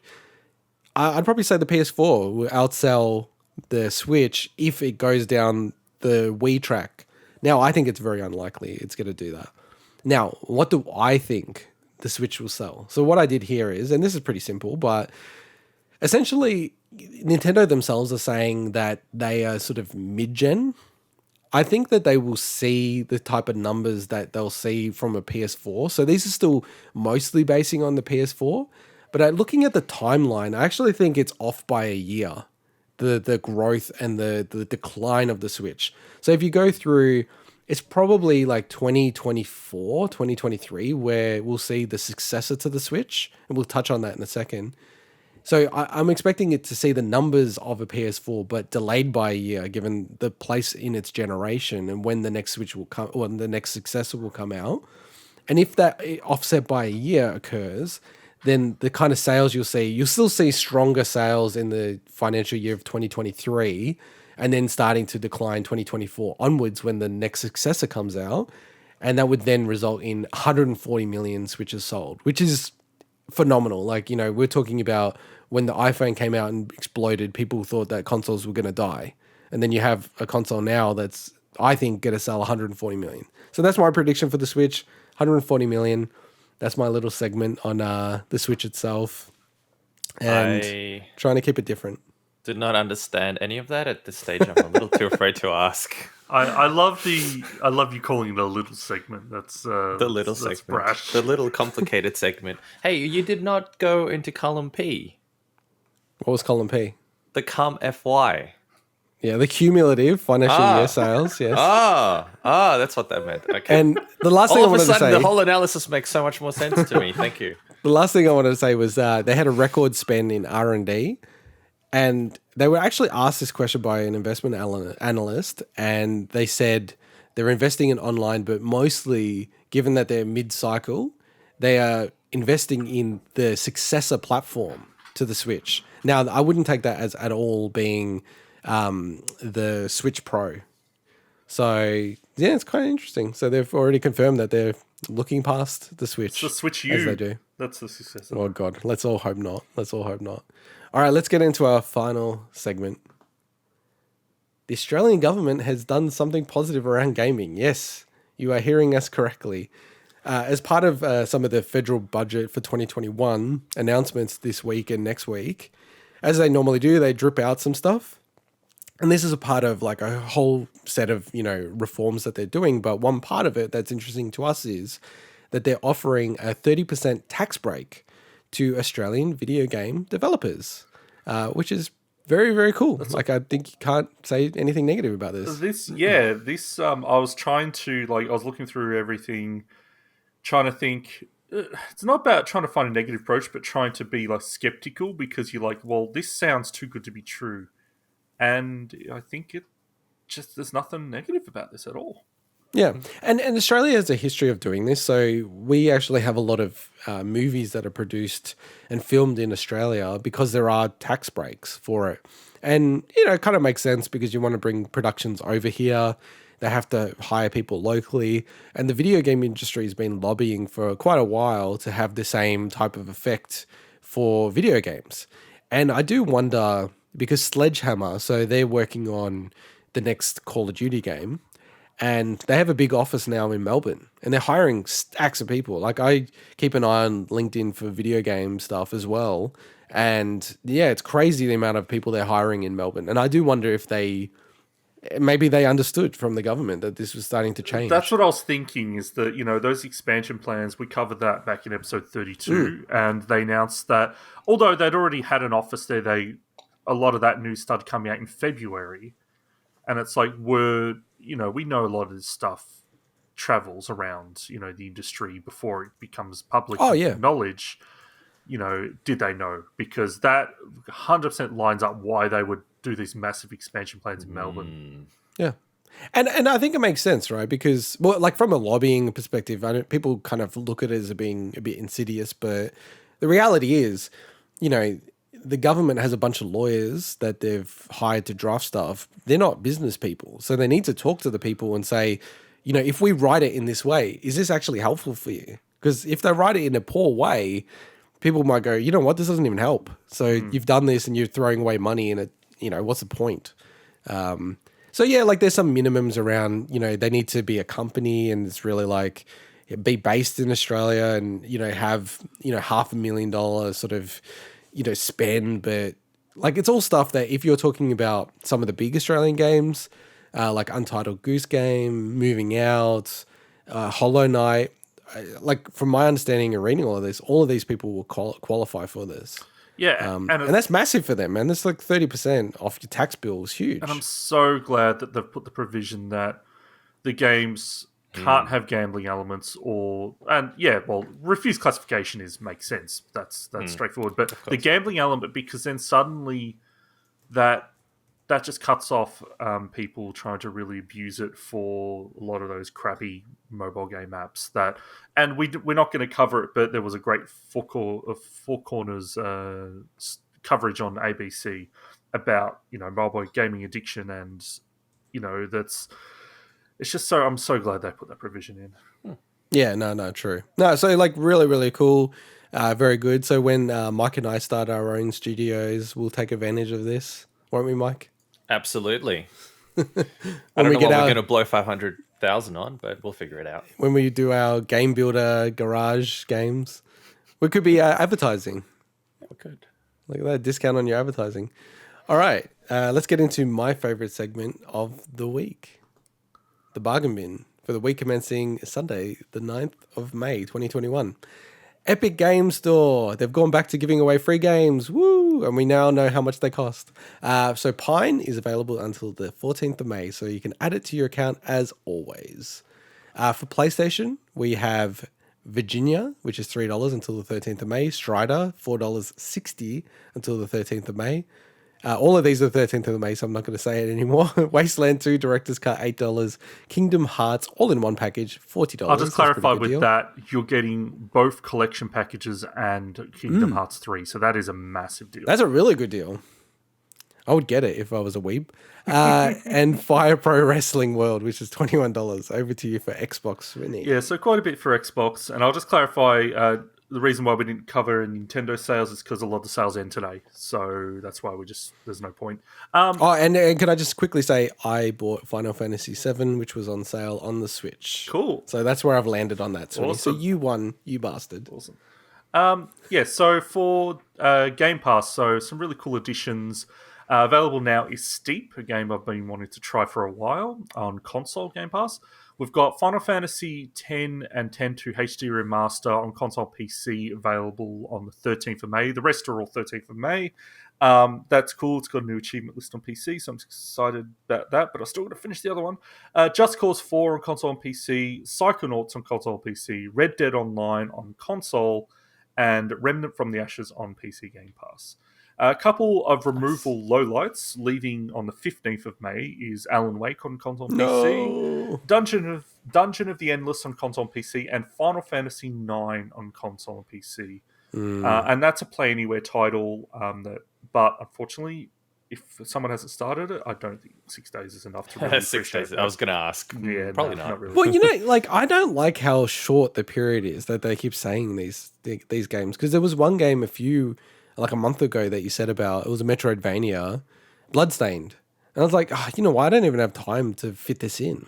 Yeah, I wish they gave you more notice, 100%. At least a couple of weeks. Most of the games stay in, that are like GTA or whatever, most of the games stay in for a really good amount of time, but they don't give you the notice. It should be like a month. A month is a good A month period. is, I think month's fair. Yeah. So they do it on a monthly announcement. Yeah. So start of the month, right. Here's what's coming next month. So there's also massive update for the FPS Boost games on Xbox. So they added 74 new games to the support. And that brings the total to 97. So some of the highlights, and I've linked the full list in the description, but all the Assassin's Creed games on Xbox One, so 3 Remaster, Rogue Remaster, Ezio Collection Unity, which is awesome.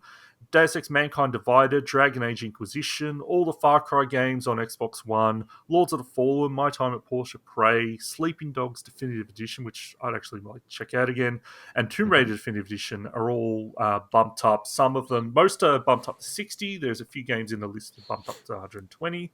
It's actually a lot of 120. It feels like half the list is 120. So I did actually load up Assassin's Creed Remastered, but it mustn't have updated yet. So I'm not sure. I can't remember exactly when this stuff goes live, but it wasn't live as of 2 days ago. So did you check, because it's off by default? No, there's no option to enable it. So So and why is it off by default? That's quite interesting. Well, it's interesting to say that because when I tried it last time, it didn't do that. It wasn't off by default. So it's saying that. Well, it said they dropped it, so I don't know. I'll come back. I might try a couple more, but whatever. Yeah, that's the bargain bin for me. Can I just say, the FPS Boost is the most underrated and underappreciated feature that I can think in gaming in years. It's fucking awesking. No one talks about it. I think, dude, no one. It gets that's zero a hype. shame. It gets zero hype. It gets zero attention. I listen to some. You'd be amazed at this, Vinny. I actually listen to an Xbox podcast, right? Solely dedicated to Xbox. Anyway, and they talk about their communities. People just don't give a shit about it. They'll talk about it, and people are like, oh yeah, cool. And I mean, it kind of does play into Jack Ryan and his statements about backwards compat. Yeah, maybe. The wild thing for me though is that that's the only thing you can do on an Xbox Series X is play the Xbox One game. Yeah, at the moment, exactly. What else are you going to do? There's no new. Insult. I want to give Lords of the Fallen a crack at 60. Because I keep meaning to get back into it, and I played it for a little bit, and I'm like, and I don't know if you know from the full list, the Outer Worlds. Is that was already updated? That got a natural update from Obsidian themselves to run at 60 on it. Okay, and what about? Sorry, I didn't mean the Outer Worlds. I'm an idiot. What about Outer Wilds or Outer Wilds? Sorry, that's the one I'm thinking of. I'm an idiot. Confused. I love it. No, you're not. But that's confusing. I know, I always get those two mixed up, even though they're entirely different games. I checked that the other day and I didn't see an update for it. It's not in the list at the moment, but I've heard that game is getting some potential DLC, so it wouldn't surprise me if at the same time they do some next-gen updates or a whole new next-gen version. So Awesome, because I'd love to have that at 60. Yeah, and it's very hard to go back to 30. I've never really had heaps of games on 30. Although, having said that, play a lot of Switch, and that's 30 a lot. Handheld just feels different, so... Yeah, it's fine. All right, let's get into Swinny's segment. Yes. Over to you, Swinny. Yeah, so essentially, I wrapped up NieR Replicant this week, and, as a big fan of the original game, it was awesome to go through. I last week... was it last week or the week before? I can't remember. When I talked about my initial impressions, I didn't give any credit at all to Toy Logic, the actual developers behind the upgrade. They've done an amazing job, and just overall as an overall package, just amazing. I love what they've done. I think the one call out I had at the time was, I'll decide whether or not I think the decision to go with the brother protagonist over the father protagonist, I'll see how that pans out. And honestly, I still think the story has much more weight for me as if with the father protagonist. But it was nice to experience it in a slightly different way as well. So, but what I wanted to talk about today, I know, everyone knows that the game, is apparently great and people that love NieR love it. But I want to talk about some stuff that I think they actually could have changed to make it even better. So I'm not, most of this stuff isn't going to be very controversial. Most of the people probably, oh yeah, that would have made sense. But there's one or two that I think some people may may not, agree with as much. But what I'm going to do is I'm going to do a bit of a countdown from the least important change to what I think would have been the most important change. So at the top, number 10, a change that would have been awesome would have been more quality of life improvements to the inventory management and the word edit management. So NieR is not a game with a lot of different items, but it has a lot of farming materials. And the game, for anyone that knows or is familiar with it, those farming materials, there's quite a big, massive grind or farming process at the end of the game to essentially upgrade all the weapons you want. And there's no way to sort, there's no way to filter really any of those raw materials. And honestly, there's a pretty big list, so you're just constantly having to scroll through. So something that could have done there is just, allow you to even sort alphabetically, allow you to, search. Search is not something generally in RPGs, but at least sorting would have helped. So number 9 would have been to work the 15 Nightmares or World of Recycled Vessel content into the main game better. So the 15 Nightmares was a DLC that was available with the original game, and it's essentially kind of just a series of it's like waves of enemies, and you just go through each level, and you go through a door, and then there's new waves of enemies, and you get cool items from it. But they worked this in, so it's part of the NieR Replicant package, but they worked it in where it's actually required to play this if you want to see everything in the game. And what I think they could have done is actually work that in better, so it actually kind of made more sense in the narrative of the game. So it has little pieces of text that pop up before each area that kind of alludes to stuff about the story of NieR, but it's very ambiguous, like a lot of the game, but even more so. And I think they could have done a lot better to work 15 Nightmares into the main storyline. So the next change, number 8, would have been more environmental changes with the passage of time. So in all the marketing materials, it's not a spoiler. You see that there's a young NieR and there's an older NieR. That's in all the marketing materials. So there's a passage of time in the game. And I think what would have been really, really cool is if they showed that the world has changed during that time a lot more. So there's little pieces here and there, but generally speaking, you run through areas and it looks exactly the same it did in the in the early part of the game and in the latter part of the game. And I think that would have been really cool to show more impact from what's happened throughout that time. So the next change I would have loved in number 7, this is very specific for someone like me, a completionist, is changing the running and rolling speed dynamic. So it sounds kind of weird, but I'll give you an example that you might understand a bit more into. Do you remember with Ocarina of Time, that the fastest way to get around the whole place was just to roll all the time. So annoying. That's why I can't stand watching speedruns from that game. That's exactly how NieR is. The fastest way to get around is to roll everywhere. I hate that in games. And they did add the ability to run, which is kind of taken from NieR Automata, where you press the roll and then if you hold it, you will get into running animation. But it's still slower than keep pressing the rolling button again and again and again. And just imagine me playing that game for like 80 hours and outside of cutscenes, every single time I'm moving around, I'm mashing the right trigger all the time. And all they could have done is just made it so that the running was the same speed as what the optimal rolling would have been. And it just would have made just not having to mash the button all the time. So, do you have a turbo controller, by the way, where you could map that button and just keep doing it? You could, but you could use a turbo controller with it. But there's also a dynamic where for speedrunners, you actually do an attack in the middle of it and you chain it. So that's a bit different. But the thing is, there is actually speedrun challenge in this game. So it's anyway. The next change is to add more in-game supplementary lore to flesh out the wider narrative. So a lot of the coolest stuff about NieR's story is not actually told in the game. Like, what's told in the game is cool, but a lot of it's like you see these terms and you're like, I don't understand what any of this is. And when you actually find out the wider narrative of what's happened and the history of the game's world, it's like, oh, that's really cool. And I think they could have added more stuff in that, more supplementary journals and stuff like that could have just told that story better. What I love, Swinny, is that it's a 64-hour game from a completionist point of view on how long to beat, and they're like, not quite enough time to fit all of this stuff in. Yeah, like we don't have the space, boys. It's cool, and like some of that stuff also got established after the game came out, and they've worked some of that stuff in, right, which is cool, but it just would have been cool to learn a bit more about that. The next change would have been to add more new side content that aren't just fetch quests. So a lot of the side quests and side content in NieR are fetch quests.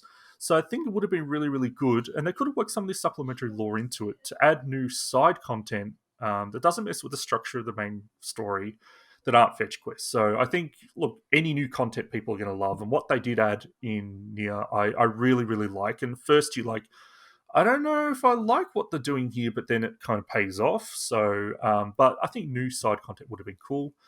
The next change, number 4, would have been a bigger variety of enemies and shades. So shades are the kind of the primary enemies you face in the game. And there are different, there's maybe about 6 different kinds of shades.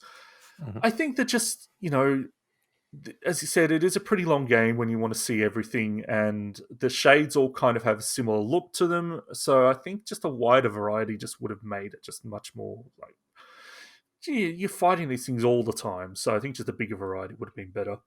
The next one, and this is probably, I consider putting this the first most important one, but I think it's not as important as the others after, spending a bit more time thinking about it, but is... Wait. Can I just say, wait, this is number 3, and then you just said this is not as important as all the other ones? No. The way I wanted to say it is I considered... You're bad with these lists. I wanted to... Thank you for, shitting over my work. Thank you. I initially thought, to me, this is one of the most impactful from a storyline perspective. So I consider putting it number 1. Oh, okay. That's better. Yeah, okay. So go on. Is a better establishment of Kaine and Emil's relationship. So I'm not going to spoil anything here, but they're your 2 party members, and their bond is very important to the themes and the story of the game. And this is the same in the original, so they didn't improve it. Is they essentially go from in one scene never having met each other, to the next scene being like having this really strong bond with each other. So it's just feel like, and the work they do to build them up after that is great. I love it, but to me, they could have established their relationship in a much better way. It just feels so like, oh, we need to quickly make these people have a bond. Next scene, bang, they're like, best buddies. So I think the people that play through a game might kind of, when they think about it, think back on it, understand what I'm saying. Anyway, the next one, number 2, and I think this is probably the top of most people's list, is a fairer drop rate for weapon materials. So NieR, the original NieR, is very notorious for a lot of farming materials if you want to upgrade all the weapons. And some of this stuff is like, okay, you've got a farm point that might appear 30% of the time, and out of that 30% of the time, the thing you need appears 2% of the time. And so what that means is you will constantly just having to keep reloading your save each time to then see if the drop point's appeared, and then go to the drop point, and then if you're lucky, you get it. And that's just those ones that are like drop points. Then there's the enemy farming, where you just spending hours killing the same enemies over and over again. I think to remove that and change it, make it super easy, probably would have, I'm not saying they should have gotten rid of that, but just make it a bit fairer for people so they're not wasting hours doing mindless stuff all the time. But the number one, and this might be the most controversial change, so out of everything that I've mentioned, I haven't changed anything, suggested any changes to the world or really the storyline much or anything like that. But the biggest, to me, most undeveloped area of the game is the Forest of Myth area. It's a tiny little area, and in this version of NieR Replicant, it actually plays a much more important role than it ever did in the original game. So you essentially go in this little forest area with some NPCs, and it's tiny. And it's just like, to me, they could have overhauled that area and made it much cooler, made it bigger, especially with how the more important role it plays. It could have just been much more to it. And you still could have I'm not going to spoil what it is, but it has a really, really unique quest line there that is unlike probably almost any other game that people have played, or at least outside of a certain genre. But they could have done so much more. I think if they didn't overhaul the Forest of Myth, I think it just would have created a much more complete game, if that makes sense. So to me, they're the 10 changes. None of them are changing the story. None of them are changing the gameplay. These just, things I think they could have done to make an awesome game even better. Yeah. I think it's quite a lot of changes, though. I mean, one could say that would even make NieR Replicant version 2.71828182845 ... You were just waiting the whole segment to make that joke, weren't you? Pretty much. I was like, what number should I pick? That was Euler's number. I was like, what number should I pick? Should I do this one? You should have found the square root of 1.75 or something.